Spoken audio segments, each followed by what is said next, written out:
Good morning to all of you.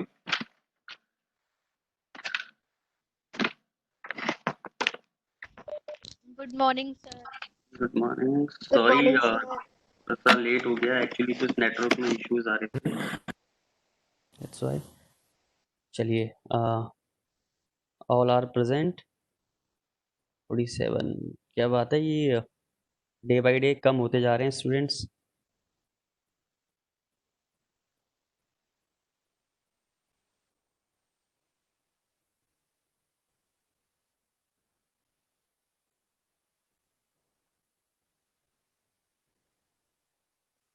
तो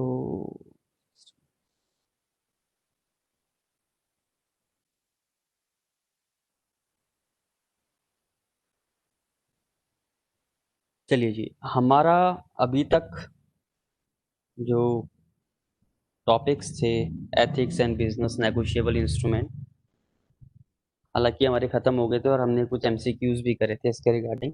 बस कई स्टूडेंट्स की थी कि एक बारी अगर रिवीजन हो जाए इन दोनों चैप्टर्स का तो ज़्यादा क्लैरिटी हो पाएगी, राइट। सो आज आई एम ट्राइंग कि चलो इनका इन दोनों चैप्टर्स का रिवीजन हो जाए। ओके,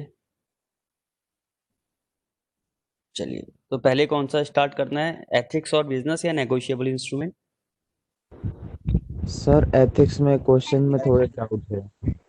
यस सर, एथिक्स कर दो। एथिक्स से करते हैं एथिक्स से करते हैं, चलिए। सर।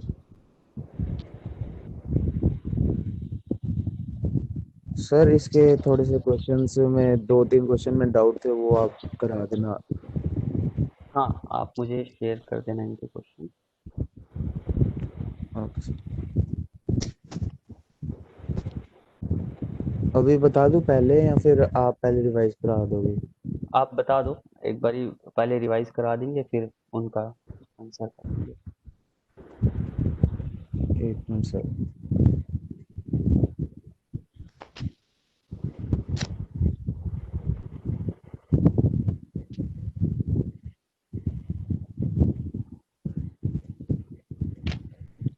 सर एक 41 क्वेश्चन था। ओके, तब तक नोट डाउन कर लेता हूँ।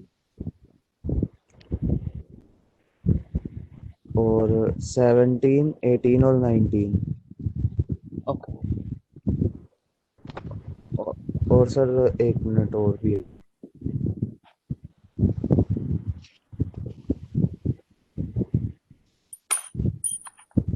मार्क करके रखे थे, एक मिनट। तो फिर पहले क्लास ले लेते हैं। मेरे ख्याल से काफ़ी डाउट्स होंगे, बाकियों के भी होंगे, तो पहले थोड़ा रिवीजन हो जाए, राइट। सर एक हाँ, मिनट में लिख लो। 28, 29 और 30 ओके, और 22, 24, 26 यही है। चलिए, चलिए आइए एथिक्स। तो एथिक्स में हमने आपको एक ब्रॉड मीनिंग बताया था एथिक्स और मोरल्स को लेकर, कि क्या सही है, क्या सही नहीं है, या क्या उचित है, क्या अनुचित है, राइट राइट और रॉन्ग क्या है, ये चीज़ें हमें कौन बताते हैं, एथिक्स। अगर मैं वाइड करूँ तो उसके बाद अगर मैं इसकी मीनिंग में जाता हूँ तो मुझे ये पता चलता है कि एथिक्स और दोनों डिफरेंट चीज़ें हैं। अगर मैं डीपली इनके बारे में बात करूँ, एथिक्स बात करता है इंडिविजुअल कैरेक्टर से रिलेटेड, मोरल्स बात करता है ग्रुप ऑफ इंडिविजुअल से रिलेटेड, राइट। एक इंडिविजुअल के क्या सिद्धांत हैं दैट डिफाइंस हिज और हर एथिकल स्टैंडर्ड्स, और एक ग्रुप ऑफ इंडिविजुअल किन स्टैंडर्ड्स को फिक्स करता है उस ग्रुप में रहने वाले इंडिविजुअल्स के लिए, that is the morals. Morals जो है वो हाई वैल्यू स्टैंडर्ड्स होते हैं। अब वो ग्रुप ऑफ इंडिविजुअल किसी भी बेसिस पे हो सकते हैं, कस्टम के बेसिस पे हो सकते हैं, रिलीजियस के बेसिस पे हो सकते हैं, या किसी और बेसिस पे हो सकते हैं, राइट। तो उस ग्रुप में रहने वाले लोगों को या उस ग्रुप से बिलोंग करने वाले लोगों को वो मोरल स्टैंडर्ड्स को अपनी लाइफ में अप्लाई करना होता है। इफ दे अप्लाई, ऐसा नहीं है कि मैंडेटरी है, इफ दे अप्लाई तो वो उस ग्रुप ऑफ इंडिविजुअल के हिसाब से एथिकल और अनएथिकल की डेफिनेशन में आते हैं, राइट।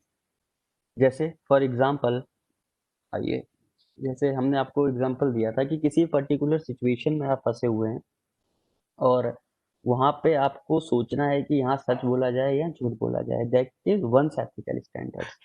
बट मोरल प्रिंसिपल्स क्या कहते हैं कि हमें हमेशा सच बोलना चाहिए इररिस्पेक्टिव ऑफ द सिचुएशन।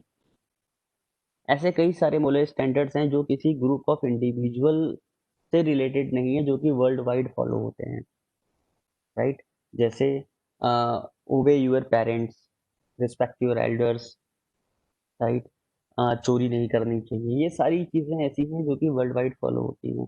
उसके अलावा भी कई सारे ऐसे मोरल स्टैंडर्ड्स हैं जो कि, जैसे मैंने आपको एग्जांपल दिया था, इंडिया में जितने स्टेट्स हैं, रिलीजियस हैं, राइट, उन सबके अपने कुछ एक मोरल स्टैंडर्ड्स होते हैं उस रिलीजियस के, उस स्टेट में रहने वाले लोगों के, राइट।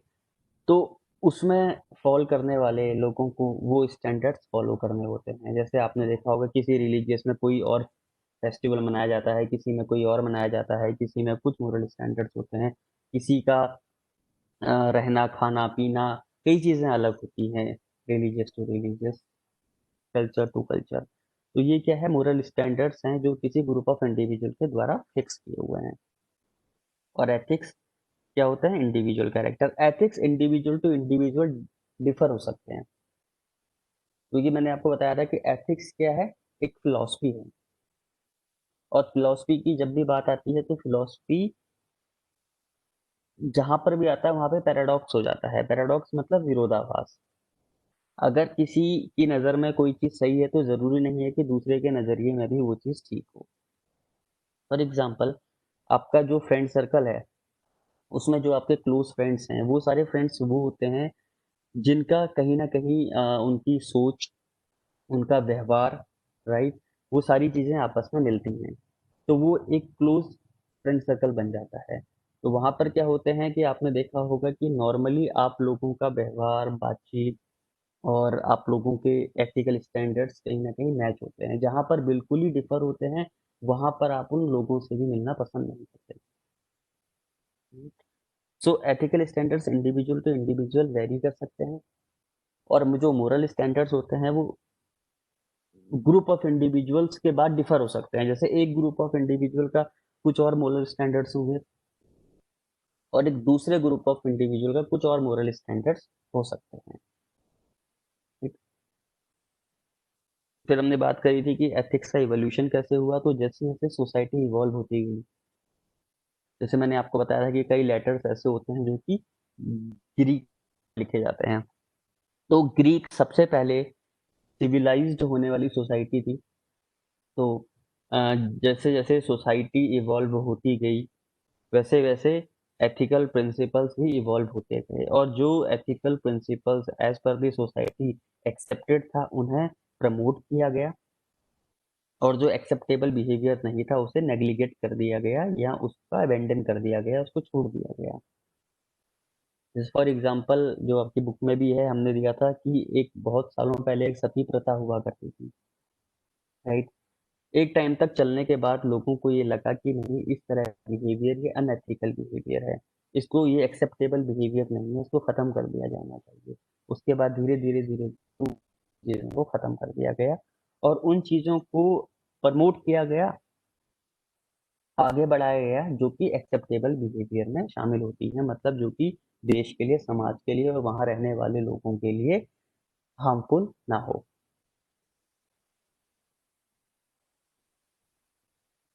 फिर हमने बात करी थी वैल्यू फ्री एथिक्स की। वैल्यू फ्री एथिक्स हमने बात करी थी कि वैल्यू फ्री एथिक्स बेसिकली कहाँ होते हैं, बिजनेसेस में, क्योंकि इंडिविजुअल में वैल्यू फ्री एथिक्स तो हो ही नहीं सकते। तो बिजनेस में वैल्यू फ्री एथिक्स का कॉन्सेप्ट था।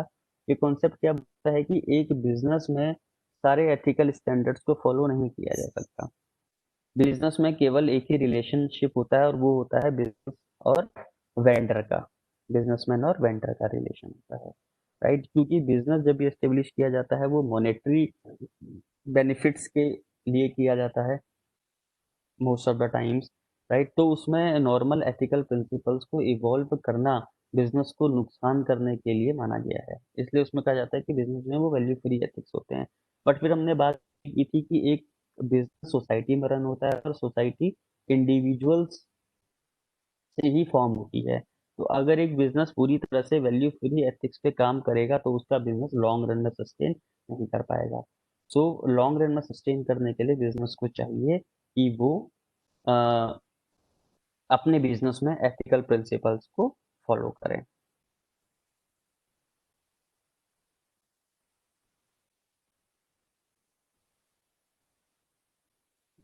एक्चुअली मेरा मेन फोकस यहाँ पर ये भी रहेगा कि मैं उन टॉपिक्स को लाऊं जो कि आपके एमसीक्यूज में भी इन्वॉल्व होंगे, राइट? क्योंकि इसमें कई सारे टॉपिक्स ऐसे भी हैं जिसमें कि एमसीक्यूज से रिलेटेड क्वेश्चंस नहीं आ सकते, उसमें लॉन्ग क्वेश्चंस आएंगे जो कि ये भी आगे आने वाले टर्म के लिए सूटेबल नहीं है, क्योंकि हमारा सारा एमसीक्यूज होना है। तो फोकस भी मेरा उन टॉपिक्स पे रहेगा जहाँ से एमसीक्यू ज़्यादा आ सकते हैं।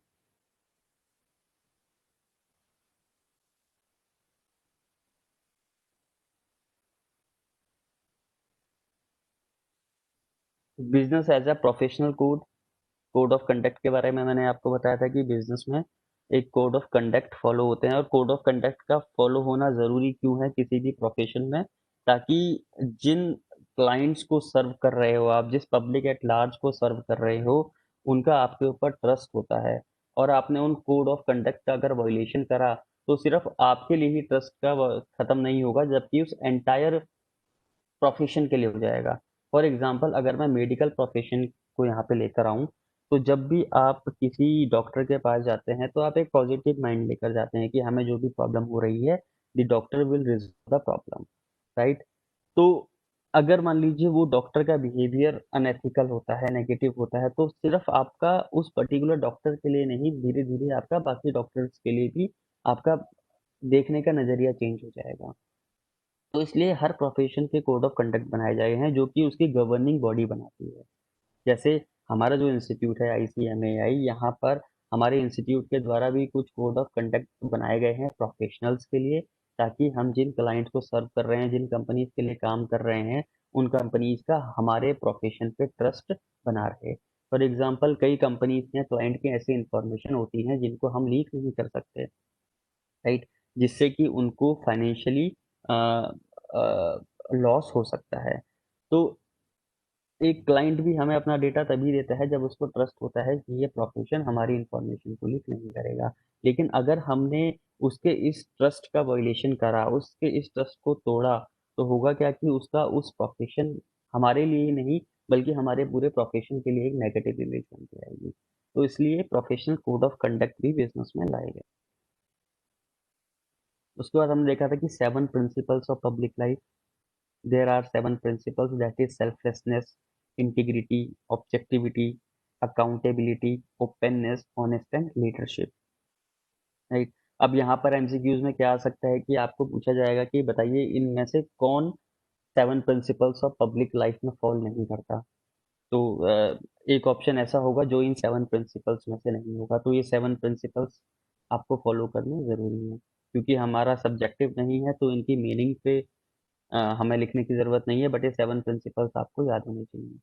Selflessness, integrity, objectivity, accountability, openness, honesty and leadership. इसका मीनिंग सबको पता है या मैं समझाऊं?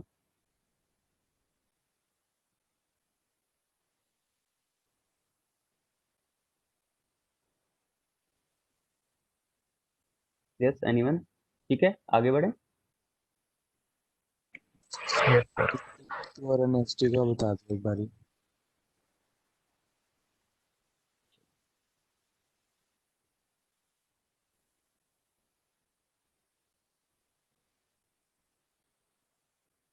चलिए, सेल्फलेसनेस देखिए, होल्डर ऑफ स्टार्टिंग से ही सारे ही देख लेते हैं। सेल्फलेसनेस क्या है? देखिए, सबसे पहले तो हमने आपको बताया था कि holder of principles of public life क्या है। वो पर्सन जो कि पब्लिक डीलिंग से रिलेटेड है। केवल गवर्नमेंट सेक्टर में नहीं, प्राइवेट सेक्टर में भी कई ऐसे ऑफिसर्स होते हैं जो कि पब्लिक डीलिंग से रिलेटेड काम में इन्वॉल्व होते हैं।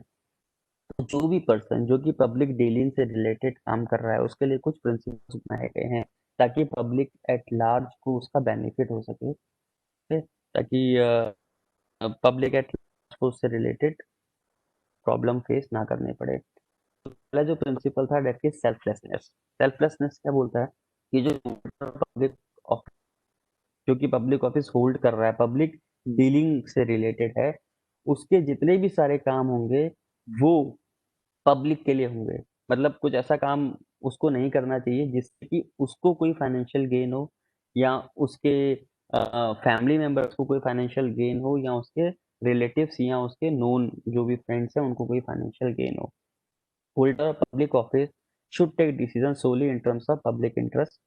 They should not do so in order to gain financial or other material benefits for themselves, their friends.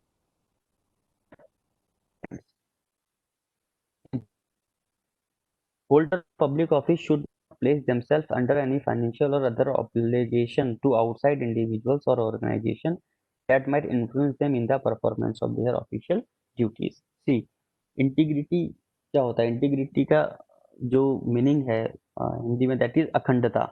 Means जो होल्डर ऑफ पब्लिक ऑफिसर है उसका डिसीजन किसी भी तरह से इन्फ्लुएंस नहीं होना चाहिए। मतलब उसको ऐसी सिचुएशन में नहीं आना चाहिए कि उसको उसका डिसीजन जिससे कि इन्फ्लुएंस हो सके।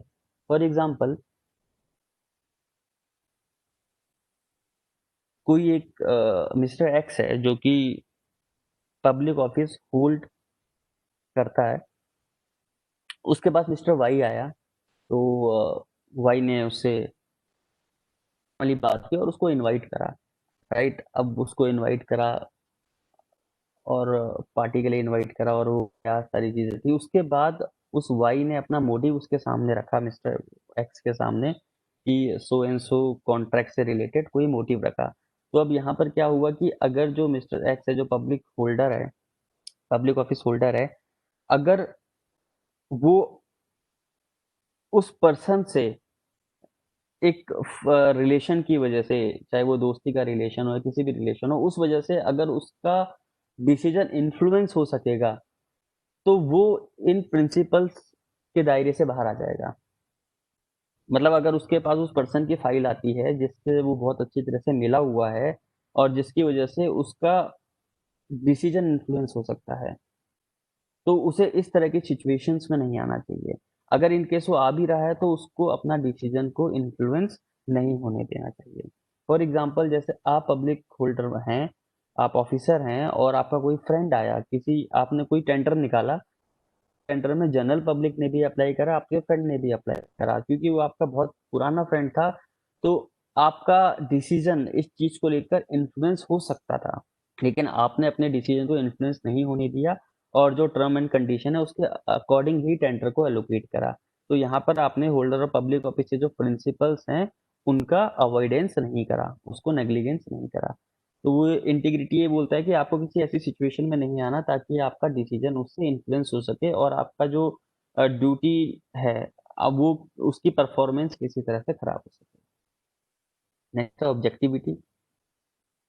In carrying out public business, including making public appointments, awarding contracts, or recommending individuals for rewards and benefits, holder of public office should make choices on merit. अब आपने देखा होगा कि कई जगह स्कॉलरशिप दी जाती है, राइट? स्कॉलरशिप के साथ कई जगह अवार्ड्स दिए जाते हैं, किसी भी चीज़ में अगर आपने बहुत अच्छा काम करा है अवार्ड्स दिए जाते हैं। तो ये जो चीज़ें हैं, जो अवार्ड्स दिए जाते हैं, है ना? और जो स्कॉलरशिप दी जाती है या किसी भी तरह का जो भी रिवॉर्ड दिया जाता है, तो उसमें जो आपका डिसीजन होना चाहिए वो मेरिट बेस पे होना चाहिए। मेरिट का इन द सेंस अगर ये है कि जिसका सपोज फॉर एग्जांपल मैं स्कॉलरशिप को लेकर आता हूँ, जिसके 90% मार्क्स है उसको स्कॉलरशिप मिलनी चाहिए, राइट? बट आपका कोई नोन था जिसके 89% थे, आपने उसको स्कॉलरशिप दे दी, तो यहाँ पर क्या हुआ? इन प्रिंसिपल्स का वॉयलेशन हो गया। तो जो होल्डर ऑफ पब्लिक ऑफिसर है उसको जो कि रिवॉर्ड्स देने हैं, अवार्ड्स देने हैं, स्कॉलरशिप देनी है या किसी और तरह का बेनिफिट देना है, वो उसको मेरिट के बेसिस पे देना है। नेक्स्ट है accountability. Sir merit in the basis of मतलब फैक्ट बेसिस होना चाहिए मतलब, है ना मेरिट सर? फैक्ट बेसिस पे, राइट। मतलब जो भी टर्म्स कंडीशंस हैं उस अवार्ड को लेने के लिए, बेनिफिट को लेने के लिए, रिवॉर्ड को लेने के लिए, वो टर्म्स एंड कंडीशंस जो फुलफिल कर रहा है एक्चुअली में, वो रिवॉर्ड या बेनिफिट या अवार्ड उसी पर्टिकुलर पर्सन को ट्रांसफर होना चाहिए।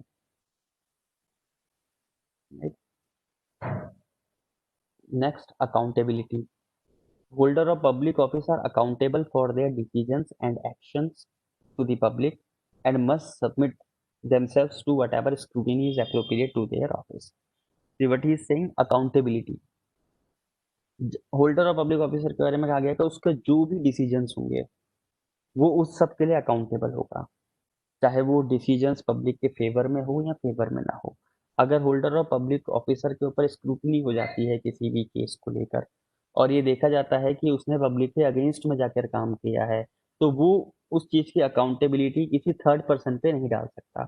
मतलब फॉर एग्जाम्पल, अगर कोई पब्लिक ऑफिसर कोई रिश्वत लेता है, रिश्वत लेकर उसने कुछ काम किया है और कल की डेट में स्क्रूटिनी होती है और ये पाया जाता है कि इसने रिश्वत के बेसिस पे इस पर्टिकुलर पर्सन का काम करा, तो अगर स्क्रूटिनी में ये पाया जाएगा तो उसका ब्लेम ये उस थर्ड पर्सन पे नहीं डाल सकता जिसने उसको रिश्वत दी। The holder of public officer should be solely responsible for their actions, right. तो अकाउंटेबिलिटी का मतलब क्या है कि रिस्पॉन्सिबिलिटी किसकी, अकाउंटेबिलिटी किसकी होगी, होल्डर ऑफ पब्लिक ऑफिसर की होगी। Openness. Holder of public office should be as open as possible about all the decisions and actions that they take. They should give reasons for their decisions and restrict information only when the wider public interest clearly demands. It says कि अगर, जैसे मैंने आपको यहाँ पर एक example बताया था राइट टू इंफॉर्मेशन एक्ट का, आरटीआई का, आपको पता होगा कि जो भी डीलिंग पब्लिक रिलेटेड, जो भी अथॉरिटीज होती हैं जो कि पब्लिक डीलिंग से रिलेटेड होती हैं, अगर आपको उससे रिलेटेड कुछ इंफॉर्मेशन चाहिए किसी भी काम से लेकर, तो you can file the RTI, और जिसका उन्हें जवाब देना पड़ता है। तो ओपननेस का मतलब ये है कि अगर कोई पब्लिक आपसे किसी इंफॉर्मेशन की डिमांड करने आती है तो you should be open for that. आपको उनके जो भी क्वेश्चंस हैं उनका जवाब आपको देना पड़ेगा, राइट। और जो भी नेसेसरी एक्शंस हैं वो आपको लेने पड़ेंगे। नेक्स्ट है honesty. Honesty is what? Holder of public office have a duty.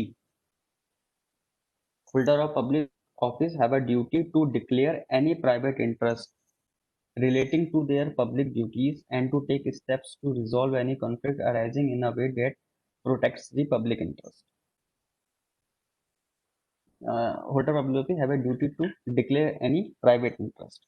ये कहते हैं कि ऑनेस्टी, जो होल्डर है, जो पब्लिक ऑफिसर है, उसको ऑनेस्टी दिखानी चाहिए। ऑनेस्टी किस चीज में दिखानी चाहिए कि अगर कुछ ऐसा डिसीजन है जिसपे उसका अपना पर्सनल बेनिफिट है तो उसको वो डिस्क्लोज करना चाहिए। अगर वो उसको डिस्क्लोज नहीं करता है तो माना जाएगा कि उसने ब्रीच ऑफ प्रिंसिपल किया है। जैसे फॉर एग्जांपल, अगर मान लीजिए कोई होल्डर ऑफ पब्लिक ऑफिसर है और उसको कुछ ऐसा डिसीजन लेना है जो कि इन्फ्लुएंस हो सकता है ड्यू टू सम रीजंस, कि उसके फैमिली मेंबर्स उसमें इन्वॉल्व हैं या कोई उसमें इन्वॉल्व है, तो और उसको ऐसा लगता है कि उसका डिसीजन इस चीज से इन्फ्लुएंस हो सकता है, तो उसको अपनी वो बात अपने ऑफिसर के सामने रखनी चाहिए ताकि उसका ऑफिसर उस चीज पर नेसेसरी एक्शन ले सके। नेक्स्ट है लीडरशिप। लीडरशिप को हमने दो एंगल से देखा था।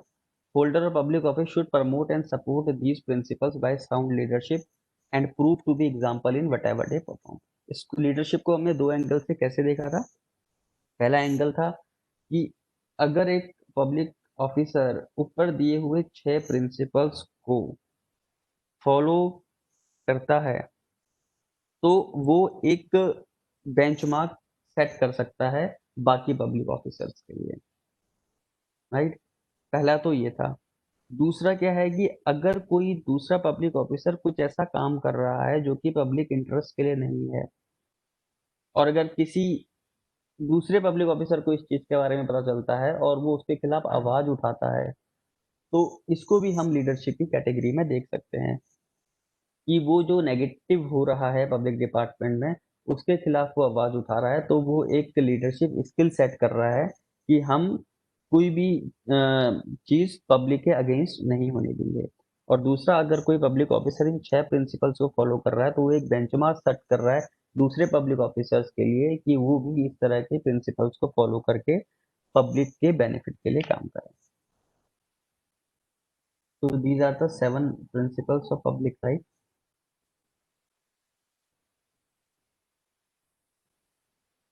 उसके बाद ethic and law, ethics and law the interface. Interface में हमने बताया था कि एक बिजनेस पूरी तरह से लॉफुल होता है, मतलब लॉ के बेसिस पर ही बिजनेस चलता है। कंपनी के इनकॉर्पोरेशन से लेकर वाइंडिंग अप तक के जितने भी प्रोविजंस होते हैं सब लॉ के द्वारा गवर्न किए जाते हैं।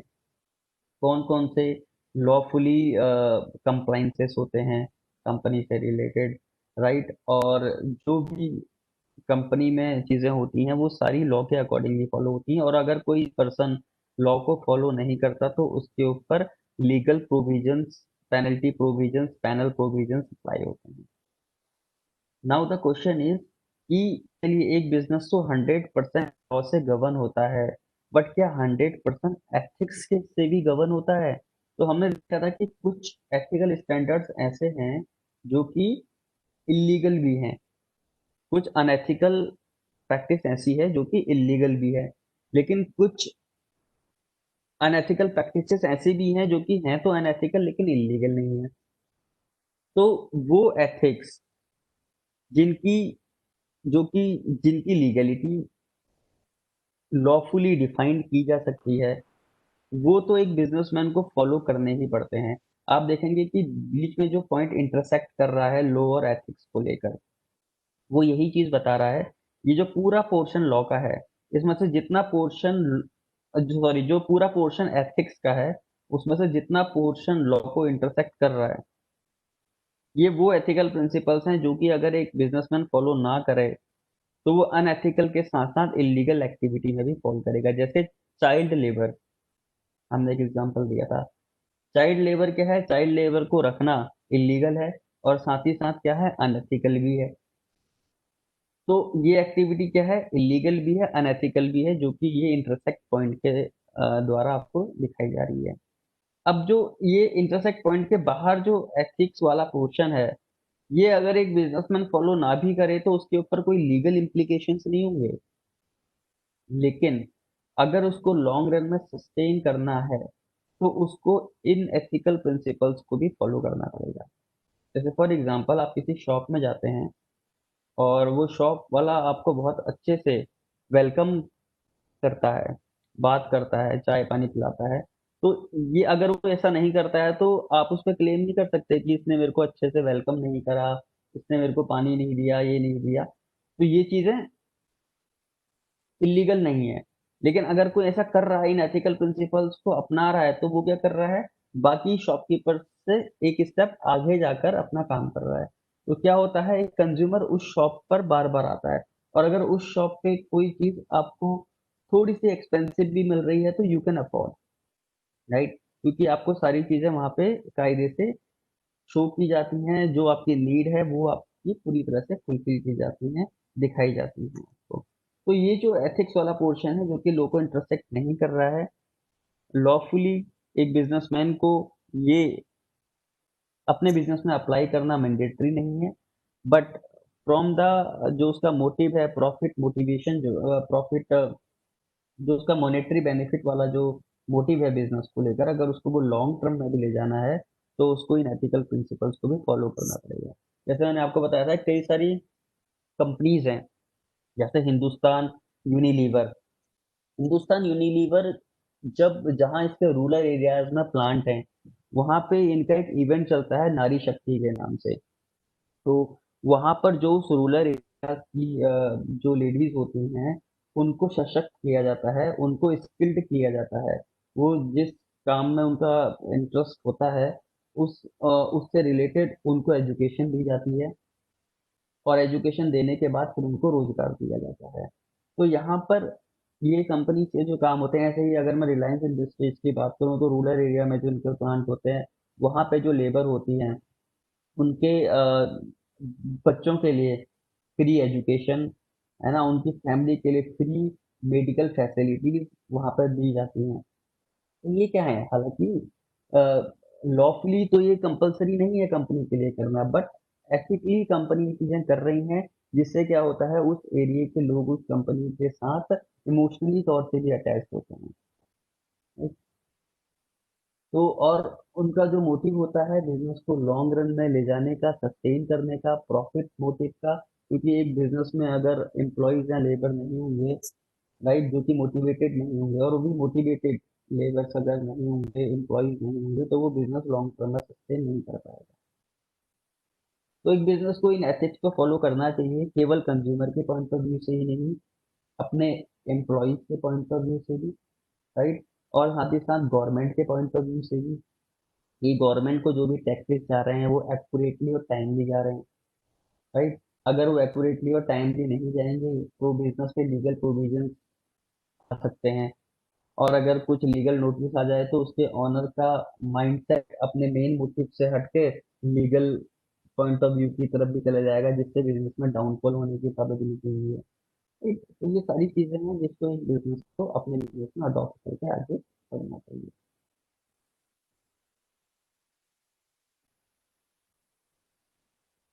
तो हमने देखा था बिजनेस एथिक्स के बारे में, हमने बोला था कि हालांकि business is like value free ethics, but business में वैल्यू फ्री एथिक्स के बेसिस पे आप लॉन्ग टर्म में सस्टेन नहीं कर सकते, इसलिए बिजनेस में भी एथिक्स का होना मैंडेटरी है।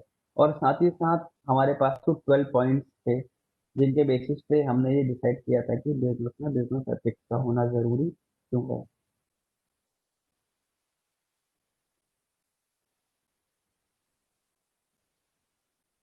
नंबर वन था, ये टोटल 12 पॉइंट्स हैं, ये 12 पॉइंट्स भी आपको याद होने चाहिए।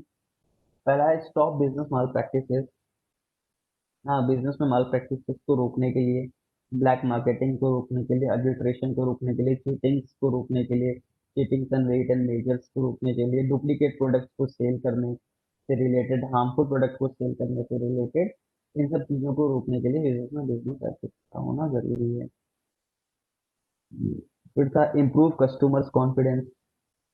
कस्टमर के कॉन्फिडेंस को इम्प्रूव करने के लिए, राइट, क्योंकि अगर आप एक कस्टमर को राइट क्वालिटी, राइट क्वांटिटी और राइट प्राइस पे कोई प्रोडक्ट देते हैं, तो उससे कस्टमर का कॉन्फिडेंस इंप्रूव होता है, लॉयल्टी इंप्रूव होती है। इसलिए भी बिजनेस एथिक्स होना जरूरी है। सर्वाइवल ऑफ बिजनेस, ये तो आपका मेन पॉइंट है। बिजनेस के सर्वाइवल के लिए बिजनेस में बिजनेस एथिक्स होने चाहिए, क्योंकि अगर कोई बिजनेसमैन बिजनेस एथिक्स को फॉलो नहीं करता और वो शॉर्ट टर्म गेन के चक्कर में लगा रहेगा, तो वो लॉन्ग रन में सस्टेन नहीं कर पाएगा, राइट। फॉर एग्जाम्पल, अगर कोई शॉपकीपर आपको 100 रुपए की चीज 5000 की बेच दे फॉर एग्जाम्पल, और आपको बाद में पता चले, तो you will never go there, and आप ही नहीं, आप अपने साथ सब लोगों को वहां पे मना करोगे, तो धीरे धीरे धीरे धीरे उस बिजनेसमैन की नेगेटिविटी फैलती जाएगी और वो मार्केट से आउट हो जाएगा। सेफ गार्ड कस्टमर्स राइट, हमने बताया था कि कस्टमर्स के जो राइट होते हैं उन राइट को सेफ गार्ड करने के लिए भी बिजनेस में बिजनेस एथिक्स का होना जरूरी है, जैसे right to health and safety, right to be informed, right to choose, right to heard and right to redress. ये 5 तरह के कस्टमर के राइट्स हमने डिस्कस किए थे, जो ये बताते हैं कि बिजनेस में बिजनेस एथिक्स का होना जरूरी है। Protecting employees and share holder. Business ethics are required to protect the interest of employees, shareholder, competitors, dealers, suppliers, etc. कैसे? एम्प्लॉयज के रिगार्डिंग, एम्प्लॉयज के इंटरेस्ट को प्रोटेक्ट करने के रिगार्डिंग बिजनेस में बिजनेस एथिक्स होने चाहिए। मतलब एम्प्लॉयज के लिए एक वर्किंग एनवायरनमेंट होना चाहिए, राइट, एक ऐसा एनवायरनमेंट होना चाहिए जहाँ पर उसका काम करने का मन करे और वो फुल्ली मोटिवेट रहे। ओके, उसके बाद है शेयर होल्डर्स। एक शेयर होल्डर्स आपके बिजनेस में पैसा इन्वेस्ट करता है, किस पर्पज से? कि उसको फ्यूचर में अच्छी रिटर्न मिलेगी। लेकिन अगर एक बिजनेस बिजनेस एथिक्स को फॉलो नहीं करेगा, तो वो लॉन्ग रन में सस्टेन नहीं कर पाएगा, जिससे क्या होगा? शेयर होल्डर्स का पैसा, क्योंकि बिजनेस में डाउनफॉल होगा तो शेयर होल्डर्स ने जो पैसा लगाया है वो भी धीरे धीरे आपका कम होता जाएगा, कंपनी के शेयर्स की वैल्यू कम हो जाएगी। तो यहाँ पर शेयर होल्डर्स को सूटेबल रिटर्न देने के लिए भी बिजनेस एथिक्स का होना जरूरी है।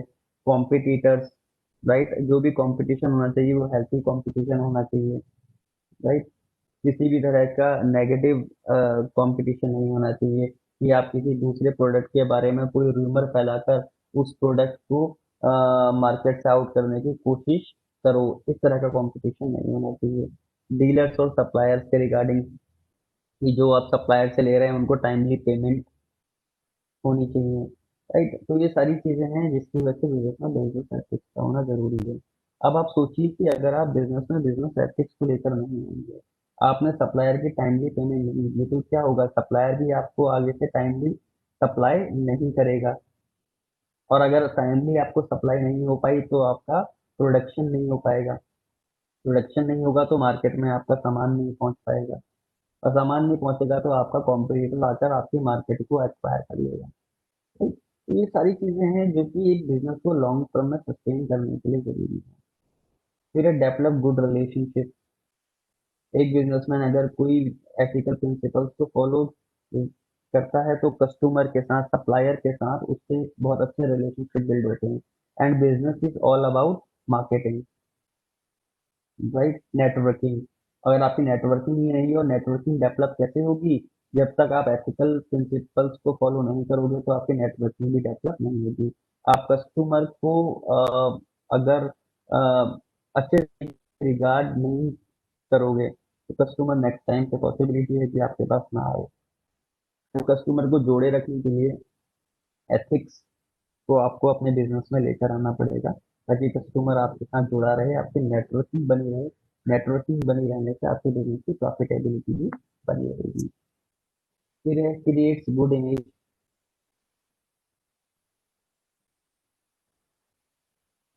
Business ethics creates a good image for the business and businessman.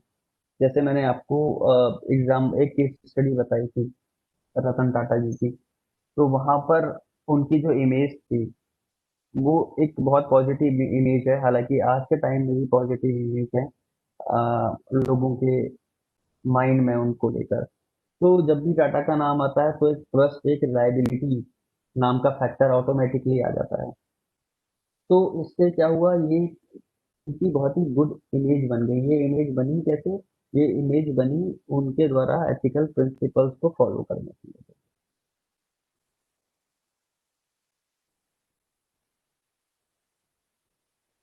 अब जैसे आपने बीच में एक केस देखा होगा, नीरव मोदी ने क्या करा कि बैंक से कई सारा लोन लिया, उसके बाद उसको पे ऑफ नहीं करा और इंडिया से भाग के बाहर चला गया, राइट। और उससे पहले ये सारा कांड होने से पहले उनके शेयर की वैल्यू बहुत अच्छी थी मार्केट में। बट जब ये चीज हुई तो उनकी शेयर की वैल्यू एकदम डाउन हो गई, और जिन लोगों ने पैसा इन्वेस्ट करा था उनका पैसा डूब गया। तो अगर मान लीजिए कल की डेट में वो दोबारा से इंडिया में आता है और फिर कोई बिजनेस स्टार्ट करता है, तो क्या लोगों का उसके ऊपर बनेगा? बिल्कुल नहीं बनेगा। नेक्स्ट है स्मूथ फंक्शनिंग। स्मूथ फंक्शनिंग का मतलब क्या है, अगर कोई बिजनेसमैन सारे एथिकल प्रिंसिपल्स को अडॉप्ट करता है, फॉलो करता है, तो उसका बिजनेस भी स्मूथली रन होगा। वो गवर्नमेंट के टाइमली सारे के सारे टैक्स पेमेंट कर देता है, टैक्स इवेट नहीं करता, सप्लायर्स को, डीलर्स को टाइमली पेमेंट करता है, एम्प्लॉयज को टाइमली पेमेंट होती है, राइट। सारी चीजें एक्यूरेट, लॉफुली, एथिकली होती है, तो बिजनेस में बहुत ही स्मूथ फंक्शनिंग रहेगी। बिजनेस के ऑनर्स का, डायरेक्टर्स का सारा फोकस बिजनेस के एम को फुलफिल करने में रहेगा, ना कि बाकी चीजों को फुलफिल करने में रहेगा। Next, consumer movement. Business ethics are gaining importance because of the growth of consumer movement. जैसे कि मैंने आपको पहले बताया, business is all about networking. तो अगर आपने कस्टमर्स के साथ एथिकली बिहेव करा, अच्छा बिहेव करा, तो कहते हैं ना कि चेन बनती चली जाती है, तो वो नेटवर्क की चेन आपके बिजनेस के लिए बढ़ती चली जाएगी।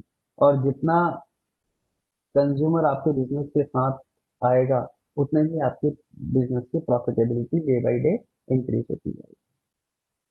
तो कंज्यूमर मूवमेंट बनाए रखने के लिए ये जरूरी है। तो कंज्यूमर सेटिस्फेक्शन, कंज्यूमर सेटिस्फाई होना चाहिए, सबसे मेन पॉइंट है।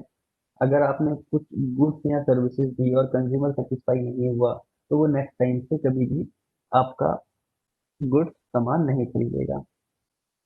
फॉर एग्जाम्पल, अगर कोई कस्टमर ने कुछ चीज़ भी ली और वो सेटिस्फाई नहीं होता है, लेकिन आपकी आपकी आफ्टर सेल सर्विस इतनी अच्छी है कि आपने फौरन उसकी जो प्रॉब्लम थी उसका सॉल्यूशन उसको दिया, तो क्या हुआ, कस्टमर उससे सेटिस्फाई हुआ और वो आपके प्रोडक्ट के साथ जुड़ेगा। Importance of labour, labour that is employees और workers play a very crucial role in the success of business. Business में जो भी काम होता है, कंज्यूमर तो बाद में आता है, कंज्यूमर से पहले जो एक रॉ मटेरियल को फाइनल प्रोडक्ट बनाने के लिए आपको लेबर चाहिए, या आप सर्विस इंडस्ट्री में है तो आपके सर्विस की डिलीवरी के लिए आपको एम्प्लॉयज चाहिए। तो अगर आपके लेबर और एम्प्लॉयज ही सेटिस्फाई नहीं हुए तो वो अपना 100% आपके बिजनेस को नहीं दे पाएंगे, जिससे आपके बिजनेस की प्रोडक्टिविटी जो आनी चाहिए वो नहीं आ पाएगी और कस्टमर सेटिस्फाई नहीं होगा। तो सबसे पहली चीज है कि आपके लेबर और आपके एम्प्लॉय सेटिस्फाई होने चाहिए, मोटिवेटेड होने चाहिए, राइट। तभी आपका बिजनेस वो आउटपुट दे सकता है जो आपने गोल सेट किया हुआ है। तो लेबर की इंपॉर्टेंस है, उनको प्रॉपर वर्किंग एनवायरनमेंट मिलना चाहिए, टाइमली पेमेंट मिलनी चाहिए, प्रमोशन टाइमली होना चाहिए। फिर हेल्थी कंपटीशन, जो कंपटीशन हो वो हेल्थी कंपटीशन हो। जैसे मैंने आपको एग्जांपल दिया था कि कुछ टाइम पहले पतंजलि के खिलाफ एक रूमर था कि उनकी मेडिसिन में जो है जानवरों की हड्डी का पाउडर मिक्स किया जाता है, इस तरह की बातें होती थी। जिससे क्या हुआ कि कई सारी नेगेटिविटी भी आई, बट जब बाद टेस्ट किए गए लैब में तो ये देखा गया कि इस तरह की कोई भी मिक्सिंग उनकी मेडिसिन में नहीं है, राइट। तो ये क्या था, ये हेल्थी कंपटीशन नहीं था, ये रूमर फैलाकर अपने कॉम्पिटिटर को मार्केट से आउट करने वाली बात थी। तो इसको हम बोलते हैं अनहेल्दी कंपटीशन, राइट। तो इस तरह का कंपटीशन नहीं होना चाहिए। मैगी को लेकर इस तरह की बातें होती थी, तो उस टाइम पे भी मैंने आपको एग्जांपल दिया था कि ईपी की जब रेगुलरली ऐड आती थी तो आपने देखा होगा कि वो डायरेक्टली मैगी मैगी को ब्लेम नहीं करते थे, दे आर इनडायरेक्टली सेइंग कि Yippee is safe, right, they are not saying कि मैगी इज नॉट सेफ। तो इस तरह की कंपटीशन होना चाहिए, राइट। आपको अपने प्रोडक्ट को इतनी क्वालिटी देनी है, इतना अच्छा वो करना है कि दूसरा जो कॉम्पिटिटर है वो ऑटोमेटिकली मार्केट से बाहर। हेल्थी कंपटीशन का मतलब क्या है कि आपके प्रोडक्ट की क्वालिटी दूसरे प्रोडक्ट की क्वालिटी से अच्छी होनी चाहिए, राइट। तो कंपटीशन हेल्थी होना चाहिए, इसके लिए भी आपको बिजनेस एथिक्स को बिजनेस में फॉलो करना चाहिए। दूसरा क्या है, अगर मान लीजिए कोई भी इंडस्ट्री है जिसमें कोई नया प्लेयर आता है, आपने देखा होगा आजकल पोस्ट मोनोपोली कहीं भी नहीं है, हर जगह कॉम्पिटिटर्स हैं। कोई बहुत बड़ा है, कोई छोटा है, कोई लेवल पर है, बराबर हैं। बट जो बिग प्लेयर्स हैं, कई बार क्या होता है जब कोई नया प्लेयर उस सेक्टर में एंट्री लेता है तो जो बिग प्लेयर्स होते हैं वो उसको मार्केट से आउट कर देते हैं अनएथिकल प्रैक्टिसेस को फॉलो करते हुए, राइट। क्योंकि उन्हें ये डर रहता है कि अगर इसका प्रोडक्ट चल गया तो कहीं ना कहीं हमारी प्रॉफिटेबिलिटी कम हो जाएगी। तो इस तरह का कंपटीशन मार्केट में नहीं होना चाहिए, इसके लिए बिजनेसमैन को बिजनेस एथिक्स को अपने बिजनेस में फॉलो करना। तो ये 12 पॉइंट्स थे, ये 12 पॉइंट्स भी आप याद रखिएगा, इससे रिलेटेड भी क्वेश्चंस बन सकते हैं कई तरह के। तो it's a quick reason of ethics and business.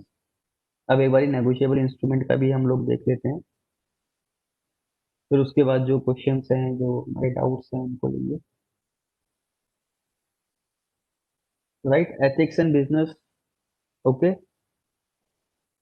किसी को कोई डाउट, नो आगे चल सर। सकते हैं।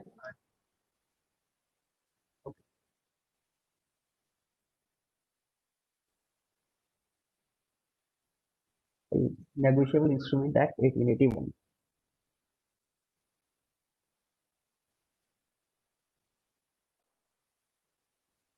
नेगोशिएबल इंस्ट्रूमेंट, नेगोशिएबल का मतलब ट्रांसफरेबल एंड इंस्ट्रूमेंट का मतलब रिटर्न डॉक्यूमेंट।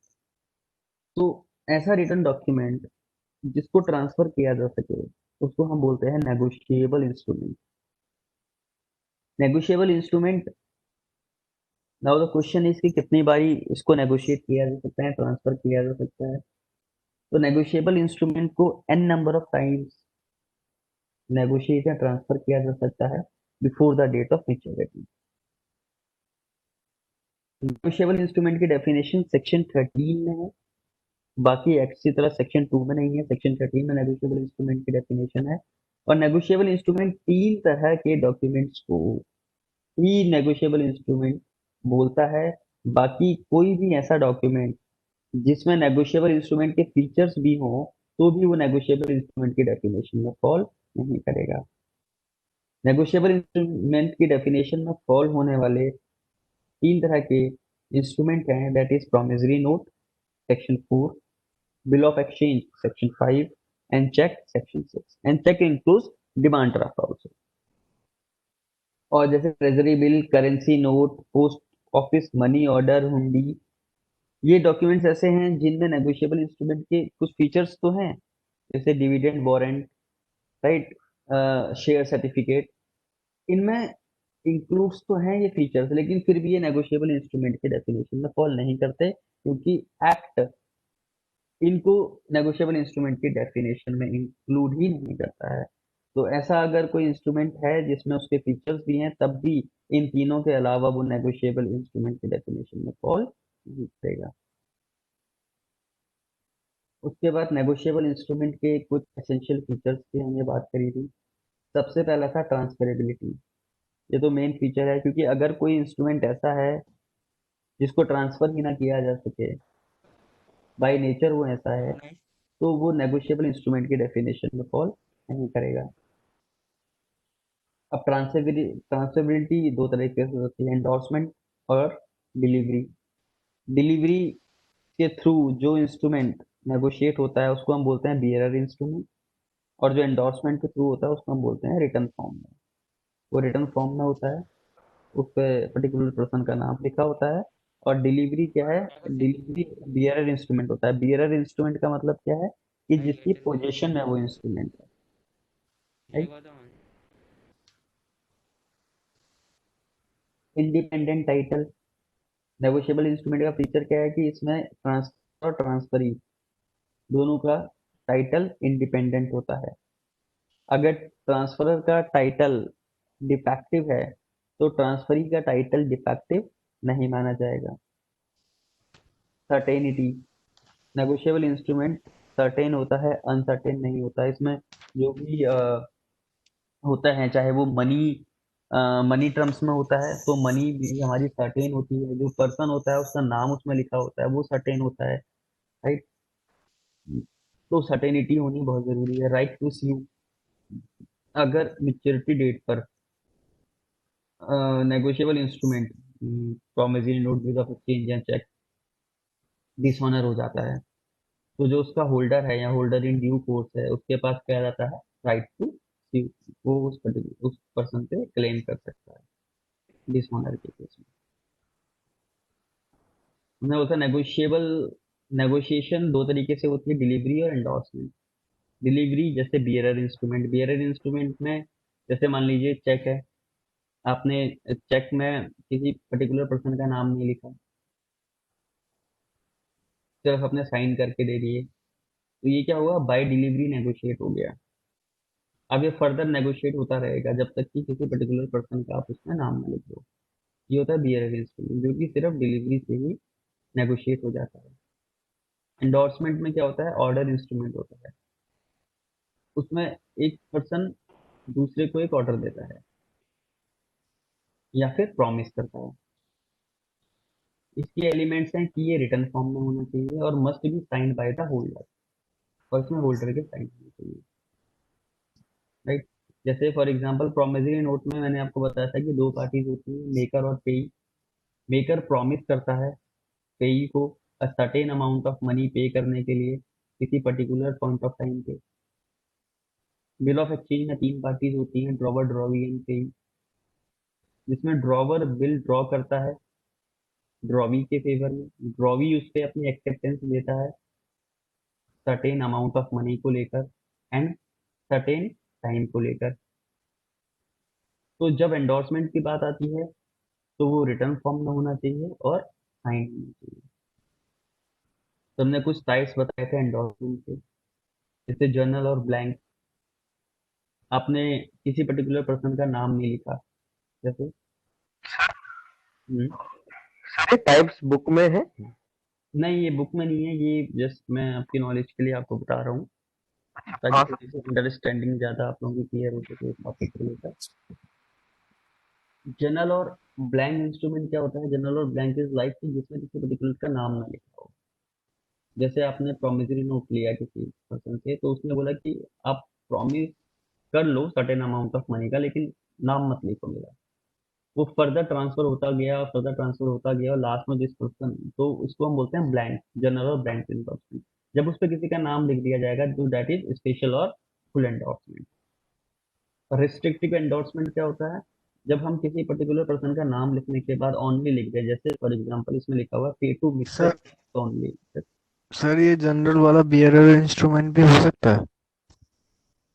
नहीं, बियरर नहीं हो सकता, क्योंकि ये ना रिटर्न फॉर्म में होगा, ये रिटर्न फॉर्म में होगा।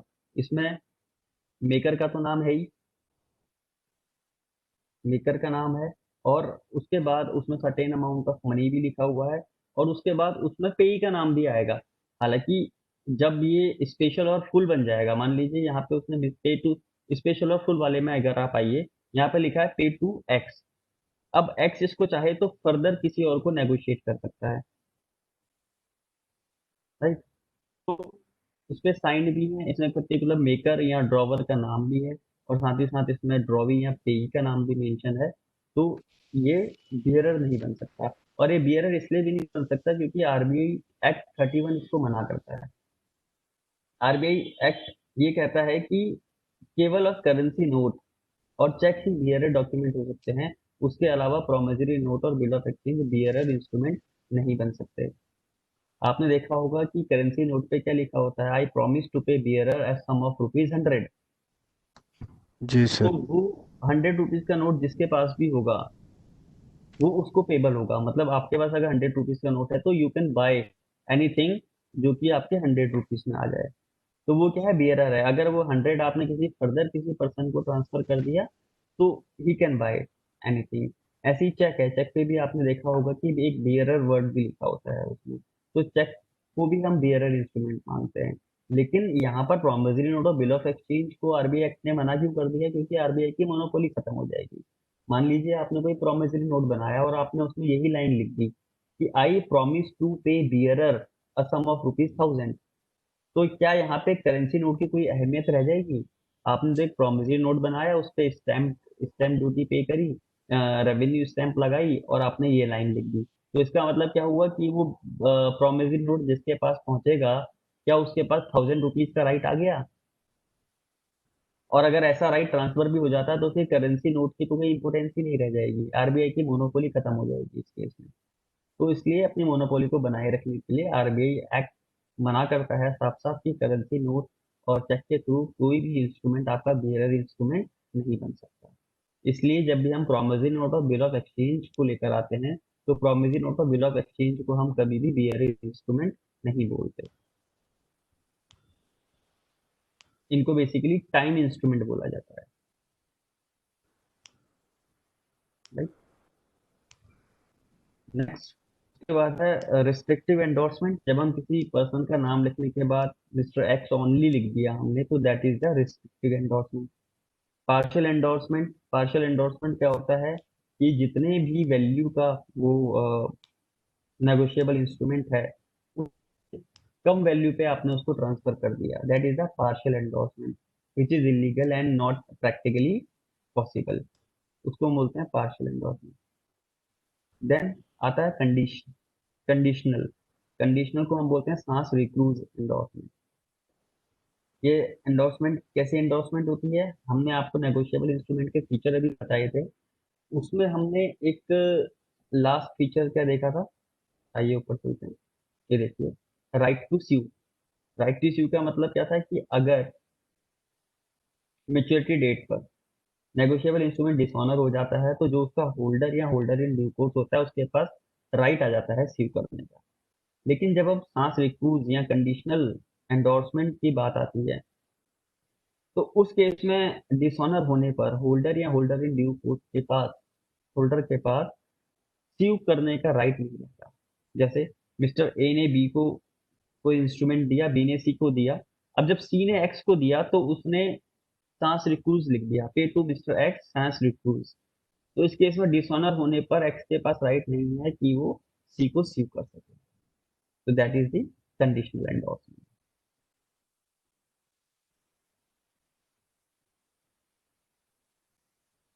Next, promissory note section 4।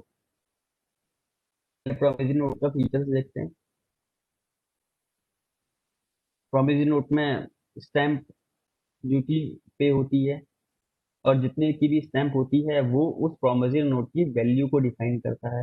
ये मैंने आपको बताया था। एक प्रोमिसरी नोट नोट की कितनी वैल्यू होनी चाहिए वो उसमें लगी हुई स्टैंप ड्यूटी के द्वारा फिक्स होती है। Right?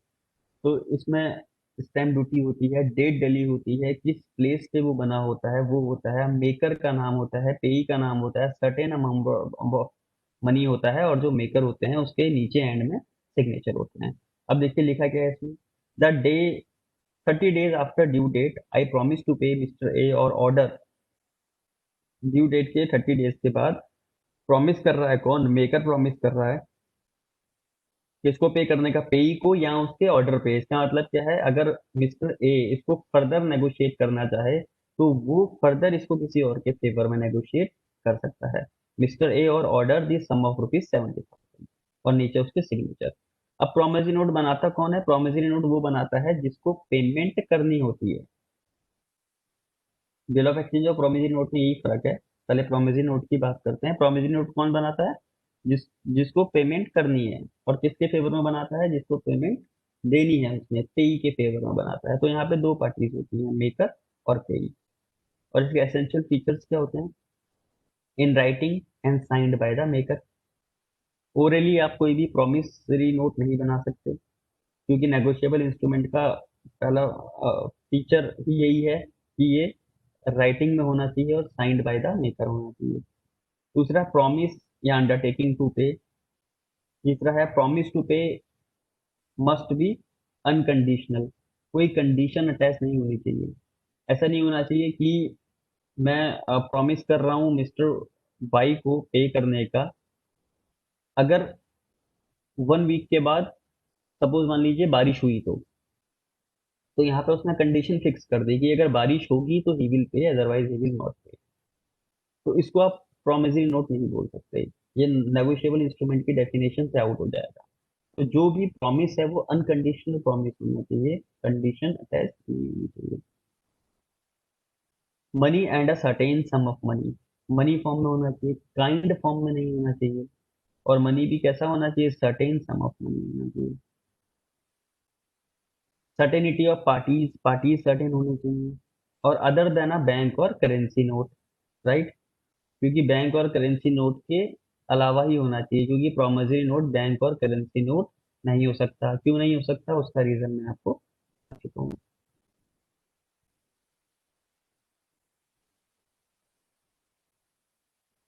Next, bills of exchange. Bill of exchange में तीन पार्टीज होती हैं, ड्रॉवर, ड्रॉवी एंड पेई। प्रोमिसरी नोट में जिसको पेमेंट करनी होती है वो प्रोमिसरी नोट बनाता है, लेकिन बिल ऑफ एक्सचेंज में जिसको पेमेंट लेनी होती है वो बिल ऑफ एक्सचेंज ड्रॉ करता है। और इस पे एक्सेप्टेंस कौन देता है? प्रोमिसरी नोट में तो एक्सेप्टेंस की रिक्वायरमेंट नहीं होती। उसमें जो मेकर होता है वो अपने साइन करता है। लेकिन बिल ऑफ एक्सचेंज में एक्सेप्टेंस रिक्वायर्ड होता है। और एक्सेप्टेंस कौन देता है? ड्रॉवी, जिसको पेमेंट करनी है। ड्रॉवर कौन होता है? जिसको पेमेंट लेनी है वो बिल ड्रॉ करता है। जैसे एग्जांपल देखिए, मैंने आपको बोला था कि मिस्टर बी जो है वो सेलर है, उसने कुछ क्रेडिट सेल करी ए को, उधारी पे कुछ सामान बेचा 50,000 रुपए का। अब ए ने वो ठीक है मुझसे एक काम करना, आप अगले महीने पेमेंट ले लेना। तो बी ने बोला यार मुझे भरोसा नहीं है तेरे पे, मैं एक काम कर रहा हूँ, मैं एक बिल ऑफ एक्सचेंज बना देता हूँ, मैं एक बिल ऑफ एक्सचेंज ड्रॉ कर देता हूँ। ए ने बोला ठीक है। तो यहाँ पर बी ने क्या करा, एक बिल ऑफ एक्सचेंज बनाया जिसमें उसने अमाउंट लिखा कि कितना अमाउंट पेबल है, 50,000 रुपये। उसने डेट लिखी कि कब पेबल होगा, इस डेट पे पेबल होगा। उसने पूरा बिल ऑफ एक्सचेंज बनाने के बाद बी ए के पास गया, उसने कहा भाई देख ले ऑफ एक्सचेंज है, अमाउंट देख लो, डेट देख लो। उसने अमाउंट देख, इस पे मुझे अपनी एक्सेप्टेंस दे दो कि आप एग्री हो इसमें जो अमाउंट लिखा है, डेट लिखी है। तो यहाँ पर मिस्टर ए उस बिल ऑफ एक्सचेंज पे अपनी एक्सेप्टेंस देगा। एक्सेप्टेंस देने से क्या हो गया, ए की लाइबिलिटी क्रिएट हो गई, ए की लाइबिलिटी क्रिएट हो गई। अब जब भी मेच्योरिटी डेट आएगी तो ए विल बी लाइबल टू पे, और बी के पास राइट आ गया कि मेच्योरिटी डेट पे वो मिस्टर ए से क्लेम कर सकता है 50,000 रुपीज, राइट। और अगर मिस्टर ए देने से मना कर दे तो बी के पास क्या आ जाएगा, राइट टू सी। ठीक है। तो यहाँ पर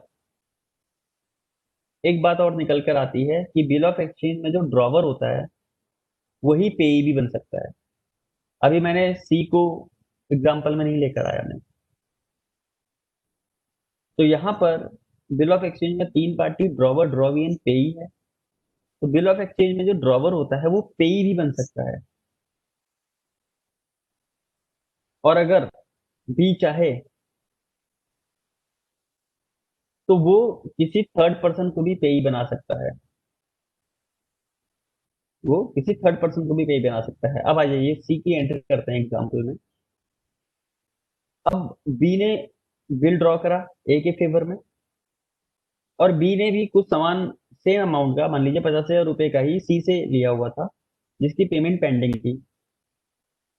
और बी ने भी सी को बोला कि मुझसे एक महीने बाद पेमेंट ले लेना। तो यहाँ पर जो बिल ड्रॉ करेगा बी ए के फेवर में, उसमें वो पेई किसको बना देगा, सी को। तो यहाँ पर ड्रॉवर भी अलग पार्टी हो गई, पेई भी अलग पार्टी हो गई, और ड्रॉवी भी अलग पार्टी हो गई। तो यहाँ पे तीनों पार्टीज अलग हो गई। अब मेच्योरिटी डेट पे क्या होगा, सी के पास राइट आ गया। अब यहाँ पे बी के पास राइट नहीं है क्योंकि पेई कौन हो गया, सी हो गया। तो सी के पास मेच्योरिटी डेट पे राइट है कि वो पैसे डिमांड करने किसके पास जाएगा, ड्रॉवी के पास, ए के पास जिसने अपनी एक्सेप्टेंस दी है। और यहाँ पर एक बेनिफिट और मिल जाता है पेई को कि अगर मेच्योरिटी डेट पर जो ए है, ड्रॉवी है, वो पेमेंट करने से मना करे तो सेकेंडरी लाइबिलिटी किसकी है, ड्रॉवर की। तो यहाँ पर पेई को डबल राइट मिल जाते हैं। यहाँ पे प्राइमरी लाइबिलिटी तो ड्रॉवी की होगी और सेकेंडरी जो लाइबिलिटी है वो ड्रॉवर की होगी, राइट। अब देखिए बिल ऑफ एक्सचेंज का फॉर्मेट, इसमें भी आपका डेट होनी चाहिए, किस प्लेस पे बना है वो होनी चाहिए, स्टैंप लगी होनी चाहिए, अमाउंट होना चाहिए। अब देखिए क्या लिखा है, 3 मंथ्स आफ्टर डेट पे टू सी। यहाँ पर जो ड्रॉवर है मिस्टर बी, उसने पे किसको बना दिया, सी को। कह रहा 3 मंथ्स आफ्टर डेट पे टू सी, कहता है मुझे मत पे करना, सी को पे कर देना। और ऑर्डर का मतलब क्या हो गया, या तो सी को पे कर देना या फिर सी के ऑर्डर पे किसी को पे कर देना, राइट। तो नेगोशिएबल इंस्ट्रूमेंट का फीचर ही क्या है, transferability.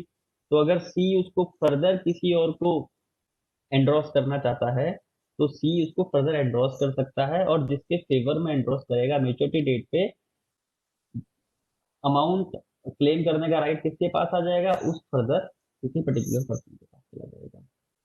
This sum of rupees 50,000।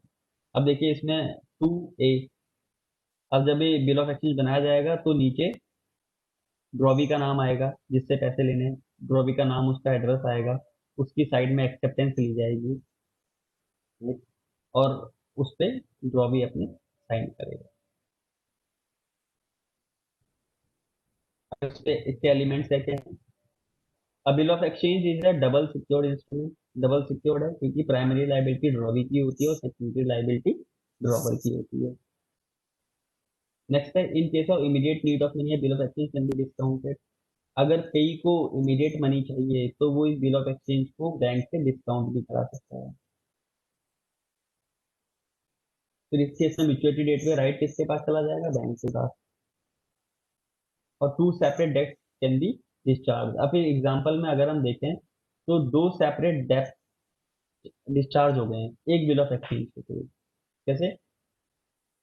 Mister A ने पेमेंट करनी थी मिस्टर बी को और मिस्टर बी ने पेमेंट करनी थी मिस्टर सी को, तो ये एक बिल ऑफ एक्सचेंज बनाया गया। इससे अगर मैच्योरिटी डेट पर सब कुछ ठीक रहा और ए ने पेमेंट कर दी सी को, तो क्या हो गया कि ए की जो लायबिलिटी थी सी के अगेंस्ट वो भी डिस्चार्ज हो गई और बी की जो लायबिलिटी थी सी के अगेंस्ट वो भी डिस्चार्ज हो गई। तो एक बिल ऑफ एक्सचेंज से आप मिनिमम दो तरह की लायबिलिटीज को डिस्चार्ज कर। देन उसके बाद चेक, सेक्शन 6 कहते हैं कि cheque is a bill of exchange drawn on a specified bank. अब चेक को भी बिल ऑफ एक्सचेंज क्यों कहा गया? क्योंकि चेक में भी तीन पार्टीज होती है, ड्रॉवर, ड्रॉवी एंड पेई। ड्रॉवर कौन होता है, ड्रॉवी कौन होता है, पेई कौन होता है? ड्रॉवर जो वो चेक इशू करता है, मतलब जिसके उस चेक पे साइन होते हैं। ड्रॉवी जिस बैंक के जिस बैंक का वो चेक है, दैट इज ड्रॉवी। और पेई जिसको उसका पेमेंट मिलना है, दैट इज पेई। जैसे फॉर एग्जांपल आपके पास आपका अकाउंट है एसबीआई बैंक में और आपने अपने अपने फ्रेंड को 10,000 रुपये का चेक बना के दिया, तो यहाँ पर आप क्या है? ड्रॉवर है। एसबीआई बैंक क्या है? ड्रॉवी है। और आपका फ्रेंड क्या है? पेई है।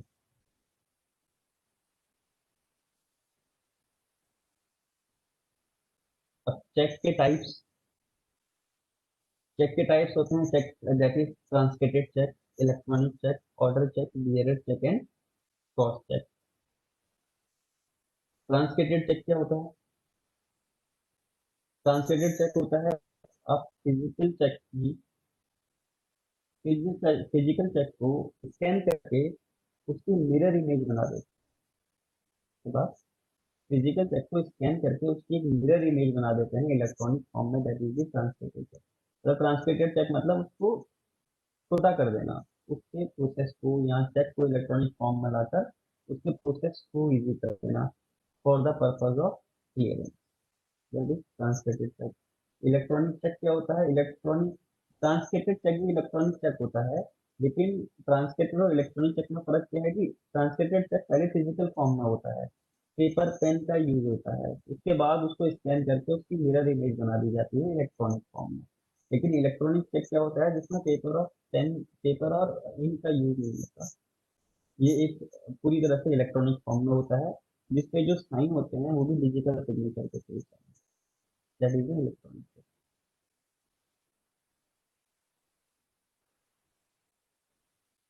Order cheque, bearer cheque, cross cheque, जब चेक पे किसी पर्सन का नाम आपने मेंशन कर दिया, that is the order cheque. Bearer cheque आपने नाम नहीं लिखा, आपने मेयर डिलीवरी करके वो नेगोशिएट कर दिया, दैट इज बियरर चेक। और क्रॉस चेक जिस चेक के लेफ्ट हैंड साइड पे दो parallel line, left hand side top पर दो पैरेलल लाइन खींची जाए, दैट इज क्रॉस चेक। और कई बार क्रॉसिंग चेक के बैक साइड में भी होती है, लेकिन वो क्रॉसिंग कैसी होती है? डबल क्रॉसिंग होती है। और डबल क्रॉसिंग करने का राइट किसके पास होता है? केवल केवल बैंक के पास। तो क्रॉसिंग ऑफ ए चेक तीन तरह के सेक्शन में डिफाइंड है, 123, 124 और 130। जनरल क्रॉसिंग क्या होती है? जब आप नॉर्मली चेक के लेफ्ट हैंड साइड टॉप पर दो पैरेलल लाइन ड्रॉ कर देते हैं, दैट इज जनरल क्रॉसिंग। या आपने तीसरे कंपनी का नाम लिख दिया या कुछ भी लिख दिया, that is the general crossing. लेकिन जब उसी चेक पर आप किसी पर्टिकुलर बैंक का नाम लिख देते हैं, पर्टिकुलर बैंक का नाम लिख देते हैं तो हम उसको बोलते हैं स्पेशल क्रॉसिंग। और जब किसी पर्टिकुलर बैंक का नाम उसमें लिख दिया जाता है तो वो केवल और केवल उस बैंक के थ्रू ही क्लियर हो सकता है। जैसे अगर आपको कोई चेक मिला, उस पर स्पेशल क्रॉसिंग कर दी किसी ने, जैसे कि एग्जांपल में है एचडीएफसी बैंक लिख दिया, लेकिन आपका अकाउंट जो है वो एसबीआई बैंक में है, तो उस चेक को क्लियर कराने के लिए आपको अपना अकाउंट एचडीएफसी बैंक में ओपन करना पड़ेगा, क्योंकि एसबीआई बैंक इस चेक का पेमेंट करने से आपको रिफ्यूज कर सकते हैं। फिर है नॉट नेगोशिएबल क्रॉसिंग। इससे बड़ा कंफ्यूजन रहती है, क्योंकि हमने नेगोशिएबल का मतलब बताया था ट्रांसफरेबल। तो यहाँ पर नॉर्मली हम लोग ये डेफिनेशन इसमें निकाल लेते हैं कि नॉट नेगोशिएबल का मतलब नॉट ट्रांसफरेबल, जबकि यहाँ नॉट नेगोशिएबल का मतलब नॉट ट्रांसफरेबल नहीं है। यहाँ पे नॉट नेगोशिएबल अगर किसी चेक पे क्रॉसिंग हो सकती है तब भी चेक को फर्दर नेगोशिएट किया जा सकता है। डिफरेंस ये होता है कि जो इसका होल्डर होता है उसके पास स्पेशल राइट्स ट्रांसफर नहीं होते, रिस्ट्रिक्टिव राइट्स ट्रांसफर होते हैं। जैसे अगर आपके पास कोई चेक है जो कि जनरल क्रॉसिंग वाला है या स्पेशल क्रॉसिंग वाला है और आपके फेवर में वो चेक ड्रॉ किया गया है, तो आप जब उस चेक को क्लियरेंस के लिए बैंक में लगाते हैं तो बैंक उसकी फर्दर वेरिफिकेशन नहीं करता, राइट। वो सिर्फ जो जिसने चेक ड्रॉ करा है उससे साइन मैच करता है, ठीक है, उसका बैलेंस मैच करता है कि इतना अमाउंट तो ड्रॉवर ने लिख दिया, क्या उसके अकाउंट में है भी या नहीं है, सिर्फ इतनी चेकिंग होती है। फर्दर फर्दर मतलब कोई वेरिफिकेशन नहीं होती, होल्डर के पॉइंट ऑफ व्यू से कोई वेरिफिकेशन नहीं होती। लेकिन जब नॉट नेगोशिएबल क्रॉसिंग वाला चेक आपको दिया जाता है तो उसमें होल्डर के पॉइंट ऑफ व्यू से भी वेरिफिकेशन होती है। नॉर्मल वेरिफिकेशन तो होती है ड्रॉवर के पॉइंट ऑफ व्यू से, बट होल्डर के पॉइंट ऑफ व्यू से भी इसमें आपकी एक्स्ट्रा वेरिफिकेशन होती है, क्योंकि होल्डर को रिस्ट्रिक्टिव राइट्स ट्रांसफर होते हैं, कंप्लीट राइट्स ट्रांसफर नहीं होते, जैसा कि general crossing, special crossing, normal crossing के केस में होता है। अच्छा, क्रॉसिंग का फायदा क्या होता है? क्रॉसिंग का फायदा ये होता है कि आप उस चेक को बैंक के काउंटर पर एनकैश नहीं कर सकते, उस चेक का पेमेंट आपके बैंक अकाउंट पे ही आएगा, राइट। तो नॉट नेगोशिएबल का मतलब नॉट ट्रांसफरेबल क्रॉसिंग नहीं है। नॉट नेगोशिएबल का सिंपली मीनिंग क्या है कि जो होल्डर है उसको स्पेशल राइट ट्रांसफर नहीं होते, उसको रिस्ट्रिक्टिव राइट ट्रांसफर होते हैं। फिर अकाउंट पेई क्रॉसिंग। हालांकि अकाउंट पेई क्रॉसिंग एक्ट में डिफाइन नहीं है, मतलब कि सेक्शन में डिफाइन नहीं है, बट नॉर्मली कोर्ट्स में हम लोग जो यूज करते हैं दैट इज अकाउंट पेई क्रॉसिंग ही यूज करते हैं। उसके बाद एक डबल क्रॉसिंग जो मैं आपको बताता हूँ, यहाँ पे लिखा नहीं है। डबल क्रॉसिंग क्या होती है? डबल क्रॉसिंग करने का राइट जनरल पब्लिक के पास या प्राइवेट पार्टीज के पास नहीं होता। डबल क्रॉसिंग करने का राइट केवल और केवल बैंक के पास होता है। जब आपको सपोज मान लीजिए कहीं से कोई चेक मिला, आपने अपने बैंक में लगाया, और अगर बैंक को उस अमाउंट को फर्दर अपनी किसी बैंक से मंगवाना है या अपने एजेंट से मंगवाना है, तो बैंकर क्या करता है, उस चेक को फर्दर नेगोशिएट करता है दूसरे बैंकर के रिस्पेक्ट में, जहां से उसको उस अमाउंट का कलेक्शन रिसीव होना है। और नॉर्मली जो डबल क्रॉसिंग होती है वो चेक के बैक साइड में की जाती है, जहाँ पर सफिशिएंट स्पेस होता है। तो डबल क्रॉसिंग करने का राइट सिर्फ बैंकर के पास है, किसी और पार्टी के पास नहीं है। अब जब बात डबल क्रॉसिंग की आ रही है तो यहाँ पर एक चीज और मैं आपको क्लियर करूँ, हमने ऐसे स्पेशल क्रॉसिंग की बात की थी। ये स्पेशल क्रॉसिंग में किसी पर्टिकुलर बैंक का नाम मेंशन होता है, राइट। अब किसी ने क्या करा, उसने स्पेशल क्रॉसिंग के बारे में पढ़ा लेकिन ढंग से नहीं पढ़ा। उसने क्या किया, उसने चेक इशू करा किसी सामने वाली पार्टी को, और उसने क्या करा कि उसने स्पेशल क्रॉसिंग कर दी एचडीएफसी नाम से। फिर उसको बाद में पता चला कि नहीं, सामने वाले का बैंक तो एसबीआई में है, तो उसने एचडीएफसी के नीचे एसबीआई बैंक भी लिख दिया। अब उसने जिसको चेक इशू करा वो अपने बैंक एसबीआई में उस चेक को क्लियर कराने गया, तो बैंक ने उसका पेमेंट करने से रिफ्यूज कर दिया। वाई? क्योंकि यहाँ पर जो स्पेशल क्रॉसिंग है, स्पेशल क्रॉसिंग भी क्या हो गई, यहाँ पे डबल क्रॉसिंग हो गई एक तरह से। उसने क्या कर दी, डबल क्रॉसिंग कर दी, उसने दो बैंक के नाम से स्पेशल क्रॉसिंग है, तो बैंक उस चेक का भी पेमेंट करने से रिफ्यूज करेगा। तो स्पेशल क्रॉसिंग में किसी भी एक पर्टिकुलर बैंक का नाम आप लिख सकते हैं, उसको आप डबल क्रॉस नहीं कर सकते फर्दर।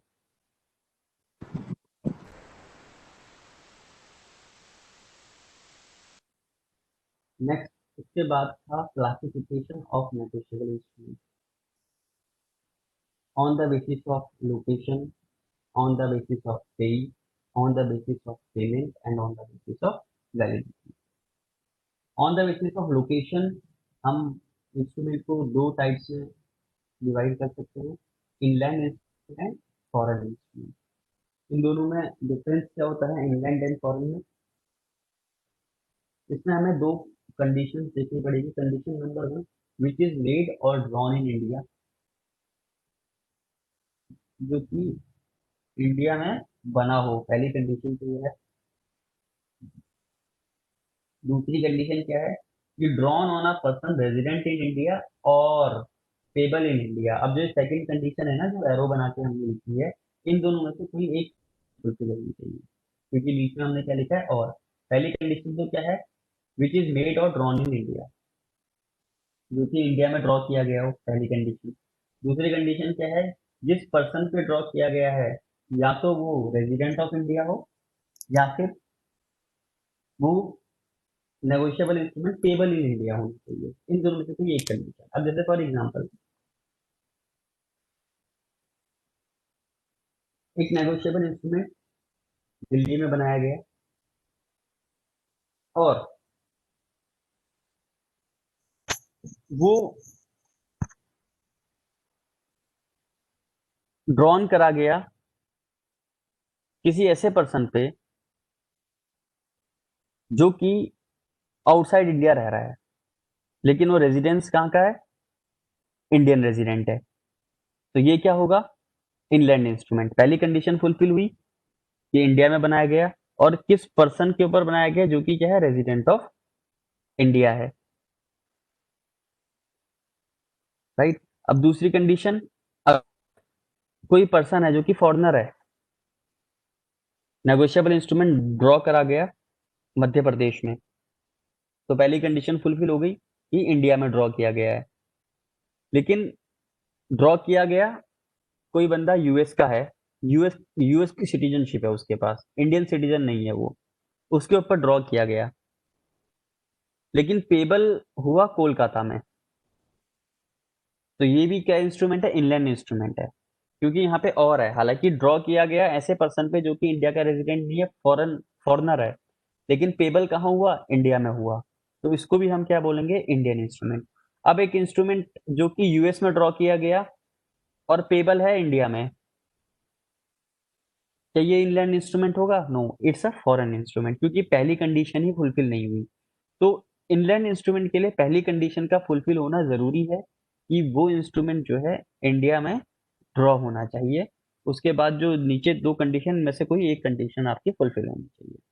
और फॉरेन इंस्ट्रूमेंट क्या है, अगर कोई इंस्ट्रूमेंट जिसमें इनलैंड इंस्ट्रूमेंट के फीचर नहीं है, that is the foreign instrument.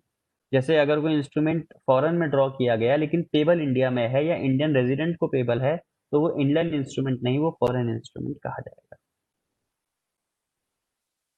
फिर ऑन द बेसिस ऑफ पेई, बियरर और ऑर्डर इंस्ट्रूमेंट।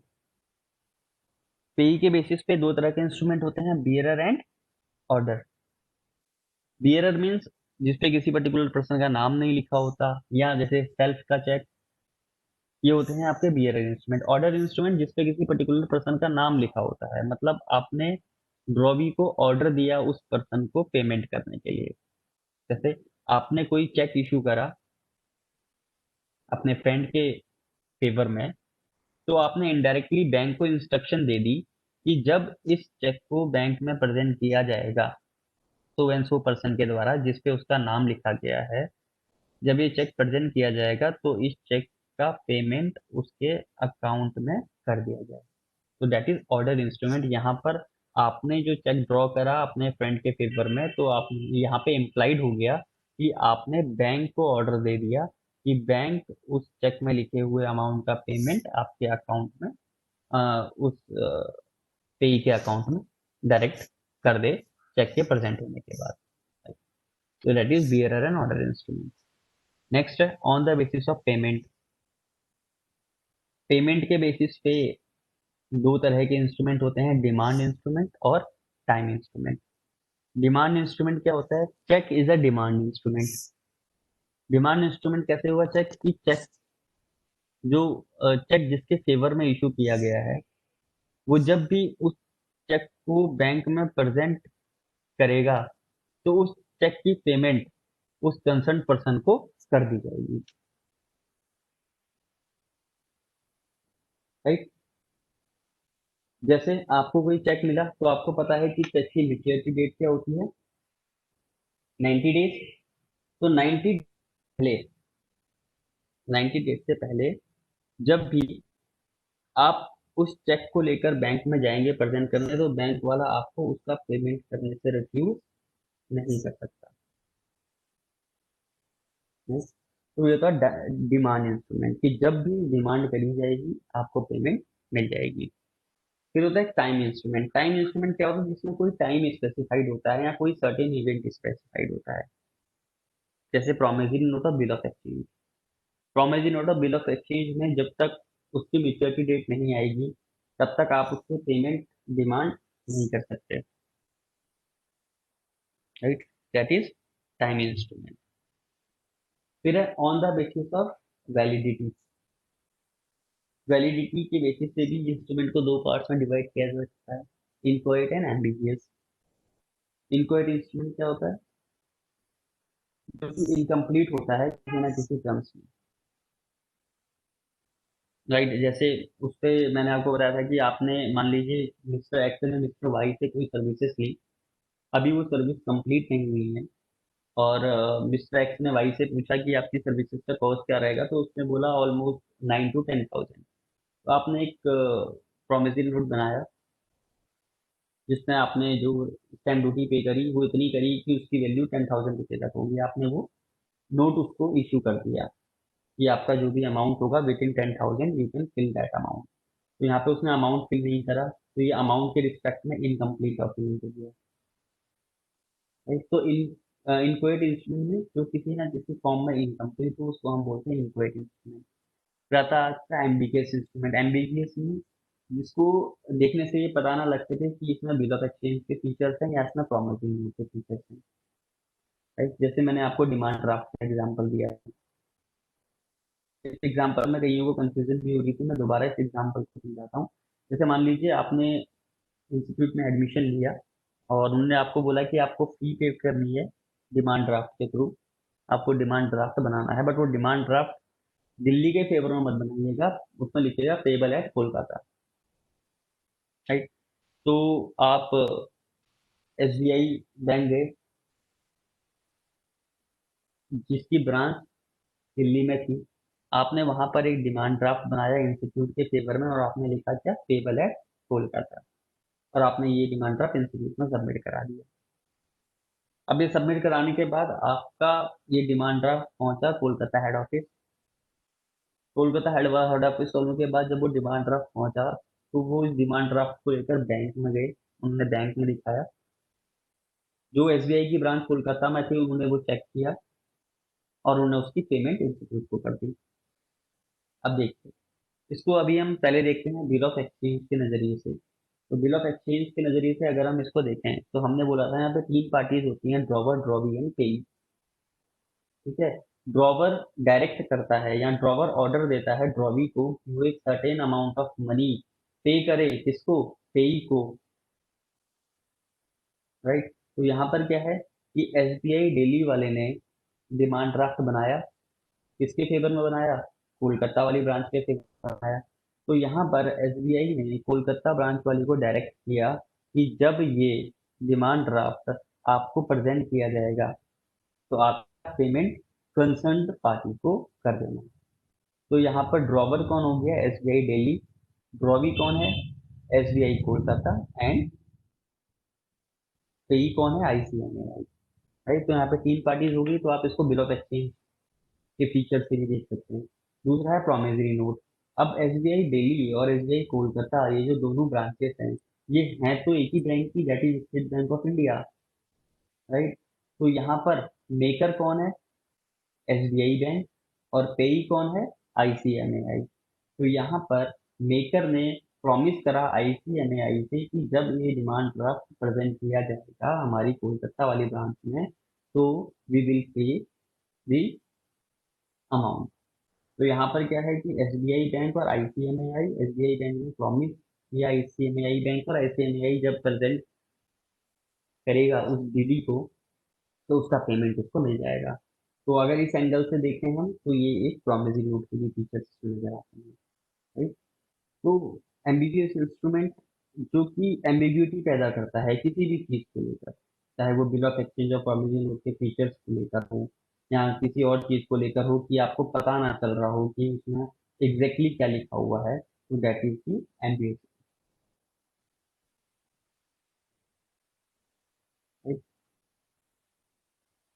उसके बाद हमारा बुक में भी है। यहाँ तक सबको कोई डाउट तो नहीं है किसी? क्लियर? No, sir.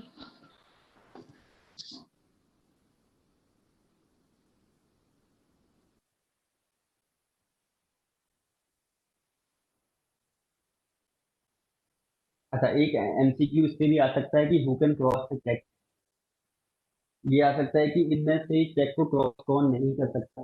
ये भी आ सकता है, आपको 4 ऑप्शन मिल जाएंगे। तो चेक को क्रॉस कौन कर सकता है? Bank.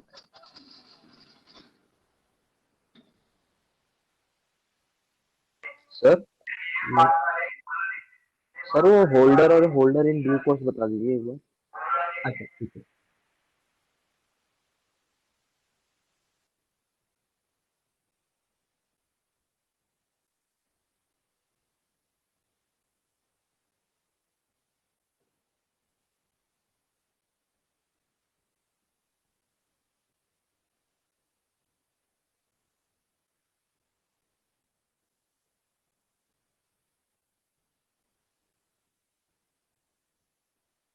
आइए ये देखिए, हु कैन क्रॉस है चेक। जनरली जो होता है वो चेक का मेकर ही चेक को क्रॉस करता है। तो आपने जब चेक ड्रॉ करा, तो ड्रॉ करते टाइम आप चाहे तो उस चेक को क्रॉस कर सकते हैं, राइट। लेफ्ट हैंड साइड पे टॉप में 2 पैरेलल लाइन खींचे क्रॉस कर सकते हैं। इन केस अगर आप चेक को क्रॉस करना भूल गए और आपने वो चेक पर्टिकुलर पर्सन को दे दिया, तो वो पेई भी चेक को क्रॉस कर सकता है, राइट। तो एक तो चेक का मेकर या ड्रॉवर चेक को क्रॉस कर सकता है। अगर वो क्रॉस करना भूल गया, तो जो पेई है या जो होल्डर है उस चेक का, वो उसको क्रॉस कर सकता है, राइट। अब वो फर्दर उसको जनरल क्रॉसिंग भी कर सकता है, स्पेशल क्रॉसिंग भी कर सकता है, और नॉट नेगोशिएबल क्रॉसिंग भी कर सकता है। मतलब इसमें कोई रिस्ट्रिक्शन नहीं है, राइट। तो देखिए यहाँ क्या लिखा हुआ है, generally the maker of the cheque makes the crossing. If he does not cross, the holder of the check can cross it, or in certain occasions, the banker may also cross it. Section 125 states about crossing after issue. तो यहाँ पर कुछ special occasions में banker भी check को cross कर सकता है। और वो सर्टेन ओकेजन क्या होगा? जब बैंक फर्दर उस अमाउंट का कलेक्शन अपने किसी एजेंट बैंकर से लेता है, तभी तभी वो उसको डबल क्रॉस कर सकता है। Where a check is crossed, generally the holder may cross it specially. अगर जो चेक का ड्रॉवर है उसने चेक को स्पेशल जनरल क्रॉस करा हुआ है, तो होल्डर उसको स्पेशली क्रॉस भी कर सकता है। Where cheque is cross generally और specially, the holder may add the words not negotiable. Where a check is crossed especially, the banker to whom it is crossed may again cross it especially to another the banker, his agent for collection, right? तो check को check का maker या drawer भी कर सकता है, उसका holder भी कर सकता है, स्पेशल भी कर सकता है, जनरल क्रॉसिंग है तो उसको स्पेशल भी कर सकता है, और नॉट नेगोशिएबल वर्ड्स भी यूज कर सकता है। फर्दर बैंकर भी कुछ सर्टेन सर्कमस्टांसेस में चेक को फर्दर क्रॉस कर सकता है।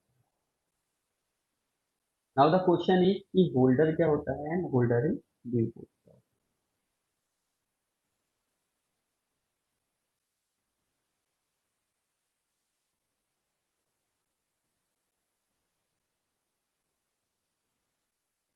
देखिए holder, any person entitled is his, in his own name in the to the possession thereof and to receive or recover the amount due thereon from the parties here। क्या कह रहे हैं? Any person entitled in his own name to the possession thereof and to receive or recover the amount due thereon from the parties thereto, where an instrument is lost or destroyed, its holder is the person so entitled at the time of such loss or destroy। Holder क्या होता है? जिसके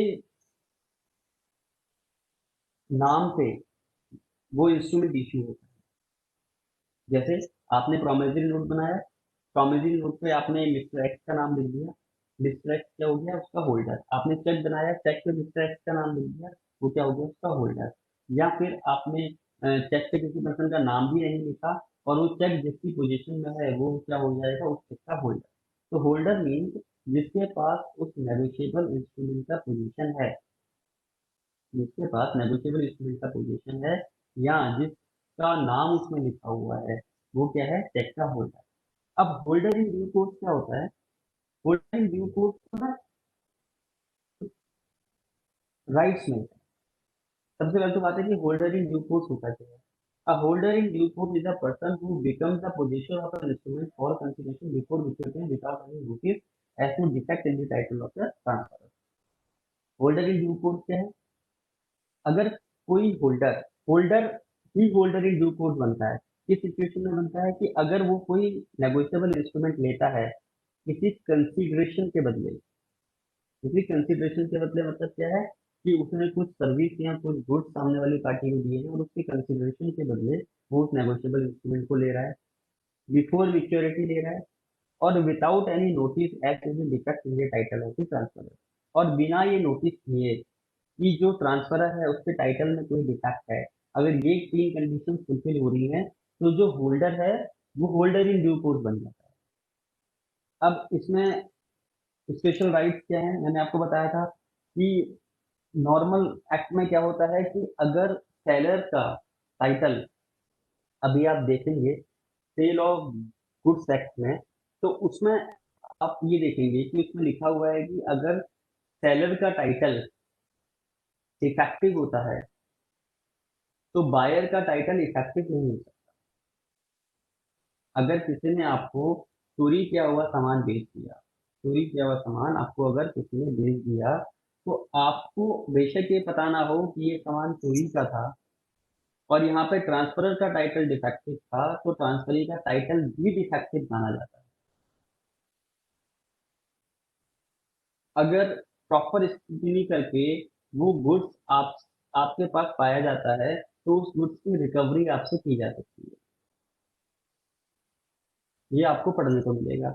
लेकिन holder और holder in due course के case में exception, यहाँ पर ये बोलते हैं कि अगर जो होल्डर है वो इन तीन कंडीशंस को फुलफिल करके नेगोशिएबल इंस्ट्रूमेंट को ले लेता है तो वो होल्डर क्या बन जाता है? Holder in due course.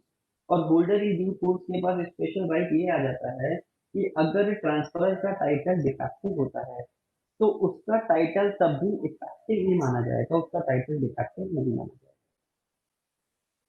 जैसे कई सारे एग्जांपल्स हैं कि आपने अपने फ्रेंड को चेक इशू किया, आपने अपने फ्रेंड का उस पर नाम मेंशन नहीं किया, राइट? आपने चेक इशू करके दे दिया, आपके फ्रेंड से वो चेक कहीं मिसप्लेस हो गया और किसी थर्ड पर्सन के हाथ वो चेक लग गया। अब चेक क्या है? चेक पे किसी का नाम नहीं लिखा हुआ है, बेरर है। क्या वो थर्ड पर्सन उस पर अपना नाम लिख सकता है या नहीं लिख सकता है? कोई उसको रोक नहीं सकता। उसने अपना नाम उस चेक पे लिख दिया, बैंक में चला गया। अब यहाँ पर नॉट नेगोशिएबल क्रॉसिंग को अभी हटा दीजिएगा, उस पर जनरल क्रॉसिंग भी नहीं है मान लो, चलो है भी तो मान लो। अगर उस पर्सन ने वो चेक बैंक में लगा दिया, उससे पहले आपने बैंकर को इन्फॉर्म नहीं करा इस चीज के बारे में, तो क्या बैंकर उसको पेमेंट देने से मना कर देगा? नहीं, बैंकर उस चेक का पेमेंट उस पर्सन के नाम पे कर देगा जिस पे उसका नाम लिखा हुआ है। बैंकर उस चेक का पेमेंट उसके पर्सन के नाम पे कर देगा जिसपे उसका नाम लिखा हुआ है। अब ये प्रूफ करने कि जो उस पर्सन ने उस चेक को अपने बैंक में एनकैश कराया है वो लीगली इसके लिए लाइबल नहीं था, ये प्रूफ आपको करना पड़ेगा, ना कि उस पर्सन को। वो पर्सन तो कहेगा कि उसने आपने उसको ही चेक इशू किया हुआ है, बट लेकिन ये प्रूफ करने का बर्डन किसके ऊपर आ जाएगा? आपके ऊपर आ जाएगा कि वो चेक फ्रॉड से इस पर्सन ने अपने बैंक अकाउंट में एनकैश करवाया है। तो होल्डर इन ड्यू कोर्स क्या है? होल्डर इन ड्यू कोर्स का मतलब जिसका टाइटल इफेक्टिव टाइटल होता है, right, as comparison to the transfer. मतलब अगर ट्रांसफर का टाइटल डिफेक्टिव है तो होल्डर इन ड्यू कोर्स का टाइटल इफेक्टिव माना जाएगा अगर वो इन 3 कंडीशंस को फुलफिल करता है, राइट। सर हेलो सर, मतलब जब goods sales of goods act पढ़ा था तो उसमें प्रोविजंस है ये इसी चीज के बारे में कि अगर वो उसने गुड्स फेथ में खरीदा है तो उस पर कोई मतलब जो उसका मालिक है जो उसका गुड्स का वो उससे नहीं ले सकता। तो दोनों में अलग अलग है एक्ट में, चेज तो सेम दोनों में ही है ना कि यहाँ पे भी उसने गुड्स को मतलब चोरी या फिर जैसे भी उसने थ्रिफ्ट करके उसने उसको बेचा है। बट अगर हम गुड्स में सेल्स ऑफ गुड्स में एक्ट में पढ़ते हैं तो वो उसका ही होगा, वो उसका ऑनर बन जाएगा। तो सर इसमें कंफ्यूजन हो रही थी। नहीं, उसमें ना कुछ प्रोविजंस हैं, अगर आप देखेंगे ना उसको, अभी जब आपके यस जो सर। नेक्स्ट जो फैकल्टी आएंगे तो उसमें प्रोविजंस हैं इसके रिगार्डिंग। ऐसा नहीं है कि डायरेक्टली वो गुड्स अगर उसने गुड फेथ में लिया है बायर ने तो वो उसी के नाम पे ट्रांसफर हो जाएगा, ऐसा नहीं है। उसमें कुछ सर जो प्रोविजंस वो हैं, वो जब प्रोविजन आप है, देखें। वो जो प्रोविजन है वही नेगोशिएबल में भी अप्लाई होते हैं। वो होल्डर इन से केस में अप्लाई नहीं होते, ये एक्सेप्शन है एक्चुअली, वो उस प्रोविजन का एक्सेप्शन है कि अगर कोई होल्डर है जिसने ये 3 कंडीशंस फुलफिल की कि उसने कंसिडरेशन के बदले बिफोर मैच्योरिटी और without any notice as to the defect in the title of the transferor अगर नेगोशिएबल इंस्ट्रूमेंट को एक्सेप्ट किया है, लिया है अपने फेवर में, तो उसका टाइटल इफेक्टिव टाइटल माना जाएगा, उसका टाइटल डिफेक्टिव टाइटल नहीं माना जाएगा। यहाँ पे बर्डन ऑफ प्रूफ किसके ऊपर चला जाएगा? जो उस नेगोशिएबल इंस्ट्रूमेंट का ऑनर है। Okay sir. राइट, ये एक एक्सेप्शन है यहाँ उस एक्ट का।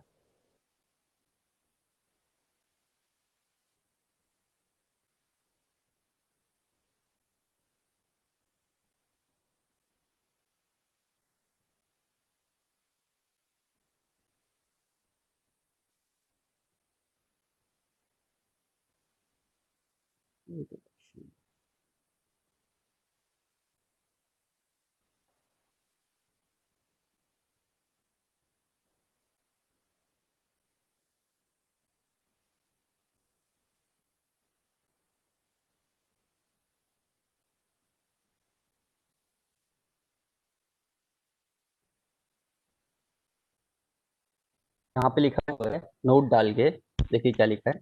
Where the negotiable instrument has been obtained from its lawful owner और custodian by means of an offence, fraud और unlawful consideration, the burden of proving that a holder is a holder in due course lies upon him. कहते हैं कि अगर आप किसी lawful honour से कोई नेगोशिएबल इंस्ट्रूमेंट ऑब्टेन कर लेते हैं बाय मींस ऑफ फ्रॉड और unlawful consideration, the burden of proving that a holder is a holder in due course lies upon him. तो वो ये बर्डन ऑफ प्रूफ किसके ऊपर आ जाएगा? उसके लॉफुल ऑनर के पास।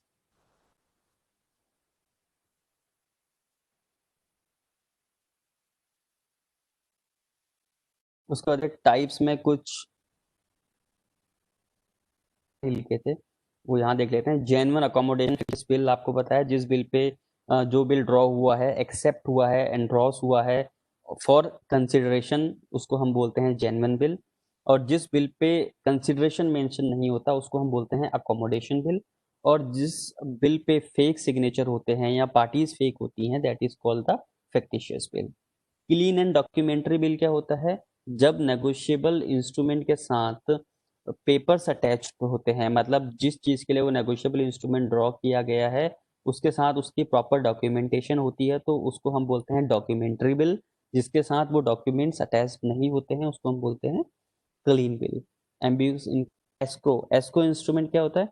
एस्क्रो इंस्ट्रूमेंट मैंने आपको बताया था कि एस्क्रो इंस्ट्रूमेंट जब भी ड्रॉ करते हैं हम, तो उसमें लाइबिलिटी तभी अराइज होती है जब उसमें लिखी हुई कंडीशंस फुलफिल हों, right.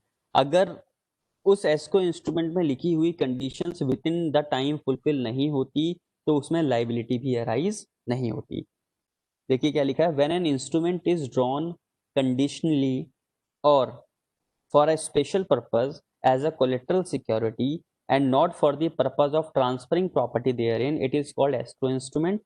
The liability to pay in case of escrow instrument does not arise if the condition agreed upon are not fulfilled or the purpose for which the instrument was delivered is not achieved. इसमें मैंने आपको builder वाला example दिया था, अगर आपको याद हो तो, बिल्डिंग्स फ्लैट से रिलेटेड। उसके बाद एक डिफरेंस है, एक बार उस डिफरेंस को गो थ्रू कर लेते हैं। Difference between promissory note, bill of exchange और चेक। प्रोमिसरी नोट में दो पार्टी होती है, मेकर और पेई, you know. Bill of exchange में तीन पार्टीज होती हैं और चेक में भी तीन पार्टीज होती हैं, that is drawer, banker and पेई। प्रोमिसरी नोट का नेचर कैसा होता है? अनकंडीशनल प्रॉमिस होता है bye maker to pay the payee, right. Maker promise करता है पेई को with unconditional promise. Bill of exchange में क्या होता है? उसमें भी अनकंडीशनल ऑर्डर होता है to the drawee to pay the payee, contains the unconditional order to the drawee. Unconditional order, order कौन देता है? ड्रॉवर देता है। किसको देता है? ड्रॉवी को। तो unconditional order to the drawee to pay the payee, right. Cheque क्या होता है? Drawn on a specified banker to pay on demand. Cheque किसी स्पेसिफाइड बैंकर पे लिखा जाता है ताकि उस चेक को जब भी पेश किया जाए ऑन डिमांड उसकी पेमेंट हो सके। प्रोमिसरी नोट में एक्सेप्टेंस की रिक्वायरमेंट नहीं होती क्योंकि इसमें दो ही पार्टी होती हैं, मेकर और पेई। तो जो मेकर है वही उस पर अपने सिग्नेचर करता है। बिल ऑफ एक्सचेंज में एक्सेप्टेंस की रिक्वायरमेंट होती है और एक्सेप्टेंस कौन देता है? Drawee, right. नेक्स्ट है, चेक में भी एक्सेप्टेंस की जरूरत नहीं होती। लाइबिलिटी किसकी होती है प्रोमिसरी नोट के केस में? मेकर की, और इसकी लाइबिलिटी प्राइमरी और एब्सोल्यूट होती है। बिल ऑफ एक्सचेंज के केस में लाइबिलिटी किसकी होती है? सेकेंडरी लाइबिलिटी होती है ड्रॉवर की और प्राइमरी लाइबिलिटी होती है ड्रॉवी की। एंड चेक के केस में liability of drawer is conditional and secondary upon non payment by banker. Cheque के केस में क्या है? अगर आपने पेमेंट नहीं की तो लाइबिलिटी किसकी होगी? ड्रॉवर की होगी, राइट। लेकिन अगर बैंक की नेग्लिजेंस की वजह से कोई पेमेंट नहीं हो पाई तो फिर लाइबिलिटी किसकी अराइज होगी? बैंक की। जैसे मैंने आपको बताया था कि नॉट नेगोशिएबल क्रॉसिंग के केस में, आपने किसी को नॉट नेगोशिएबल क्रॉसिंग का चेक दिया विदाउट उस पर्सन का नाम लिखे हुए, वो चेक उससे मिसप्लेस हो गया और किसी थर्ड पर्सन ने वो उस चेक पे अपना नाम लिखकर बैंक में क्लियरेंस के लिए लगा दिया। अब नॉट नेगोशिएबल के केस में बैंक के ऊपर रिस्पॉन्सिबिलिटी होती है कि वो प्रॉपर वेरिफिकेशन करे उस चेक के रेफरेंस में, लेकिन बैंक ने प्रॉपर वेरिफिकेशन नहीं किया और उस थर्ड पार्टी को उस चेक की पेमेंट कर दी, तो यहाँ पर लाइबिलिटी किसकी अराइज हो जाएगी? बैंकर की। नोटिस ऑफ डिसऑनर इस केस में जरूरी नहीं होता, बिल ऑफ एक्सचेंज में जरूरी होता है। क्यों जरूरी होता है? कि अगर मैच्योरिटी डेट पर बिल ऑफ एक्सचेंज डिसऑनर हो जाता है, मतलब जो ड्रॉवी है वो पेमेंट करने से मना कर देता है, तो वो किसको नोटिस कर सकता है? पेई, ड्रॉवर को। तो यहाँ पर क्या है? बिल ऑफ एक्सचेंज में नोटिस ऑफ डिसऑनर नेसेसरी हो जाता है कि अगर ड्रॉवी पेमेंट करने से मना कर दे तो who will be liable to pay? Drawer. तो ड्रॉवर को इस चीज की जानकारी कैसे मिलेगी? उसके लिए एक नोटिस ऑफ डिसऑनर इश्यू करना पड़ता है। पेबल ऑन डिमांड और आफ्टर ए स्पेसिफाइड टाइम,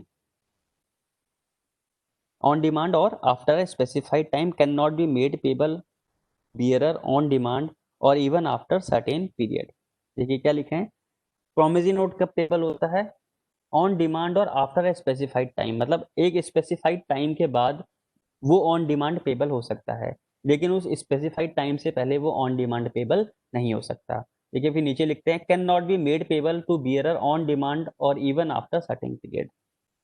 और bill of exchange on demand और after a specified period can not be made payable to bearer on demand. मतलब बियरर को ऑन डिमांड नहीं हो सकता है, ऑन डिमांड केवल होगा इस स्पेसिफाइड टाइम के बाद। जैसे मान लीजिए आज 21 तारीख है, उसमें लिखा हुआ है कि 21 तारीख को इस प्रोमिसरी नोट या बिल ऑफ एक्सचेंज की पेमेंट होगी, तो आपके पास 21 तारीख को राइट आ जाता है कि आप उस पेमेंट की डिमांड कर सकते हैं। और चेक के केस में चेक तो ऑन डिमांड होता है, चाहे बियरर चेक हो या फिर एंडोर्स करा हुआ हो। तो आप जब भी बैंक चेक को बैंक में प्रेजेंट करेंगे वो बैंकर के द्वारा पेबल होगा। क्रॉसिंग आपको बताइए किस में होती है, केवल और केवल चेक के केस में होती है। Noting and protesting in case of dishonour not required और बिल ऑफ प्रोमिसरी नोट में नॉट रिक्वायर्ड, चेक के केस में भी नॉट रिक्वायर्ड और बिल ऑफ एक्सचेंज केस में required to establish the fact of dishonour. क्योंकि इसमें प्राइमरी, क्योंकि क्या है लाइबिलिटी प्रोमिसरी नोट और चेक के केस में किसकी होती है, प्राइमरी और सेकेंडरी लाइबिलिटी किसकी होती है, ड्रॉवर की होती है। लेकिन बिल ऑफ एक्सचेंज के केस में प्राइमरी और सेकेंडरी लाइबिलिटी वाले दो अलग अलग पर्सन होते हैं, that is drawer and drawee. तो इस केस में नोटिंग एंड प्रोटेस्टिंग भी जरूरी है। ग्रेस पीरियड आपको पता है कि चेक में कोई भी ग्रेस पीरियड नहीं मिलते, लेकिन promissory note and bill of exchange में आपको 3 दिन का ग्रेस पीरियड दिया जाता है।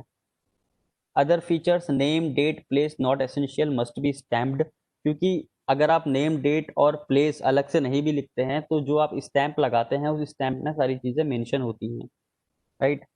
लेकिन और बिल ऑफ एक्सचेंज के name date place not essential must be stamped, name date place essential not to be stamped. और चेक के केस में आपको पता है कि स्टैम्प लगाने की ज़रूरत नहीं होती, केवल और केवल बिल ऑफ एक्सचेंज और प्रोमिसरी नोट के केस में ही आप स्टैम्प लगा सकते हैं, राइट। तो ये इनका डिफरेंस था, राइट। बाकी अगर किसी को इन दोनों टॉपिक से कोई भी इशू है तो आप अपने क्वेश्चंस व्हाट्सएप के थ्रू शेयर कर सकते हैं, राइट। और कोशिश कीजिएगा कि जहाँ से भी आपको एमसीक्यूज मिल सके, मुझे भी कुछ एमसीक्यूज मिले हैं पास्ट के 2019 के 20 के, तो वो मैं आपको शेयर कर दूंगा, ओके। फर्दर अगर कोई डाउट होता है तो you can contact me, right. किसी को कोई डाउट, फिर आज क्लोज करें। सर वो जो स्टार्टिंग में बताए थे बस वो वाले क्वेश्चन डाउट है। हाँ, मैं आपको शेयर कर दूंगा इनके, है ना, विद रीजनेबल। आप मुझे एक बारी व्हाट्सएप पे शेयर कर दीजिएगा, राइट। Okay sir. ओके, चलिए, सी यू, बाय।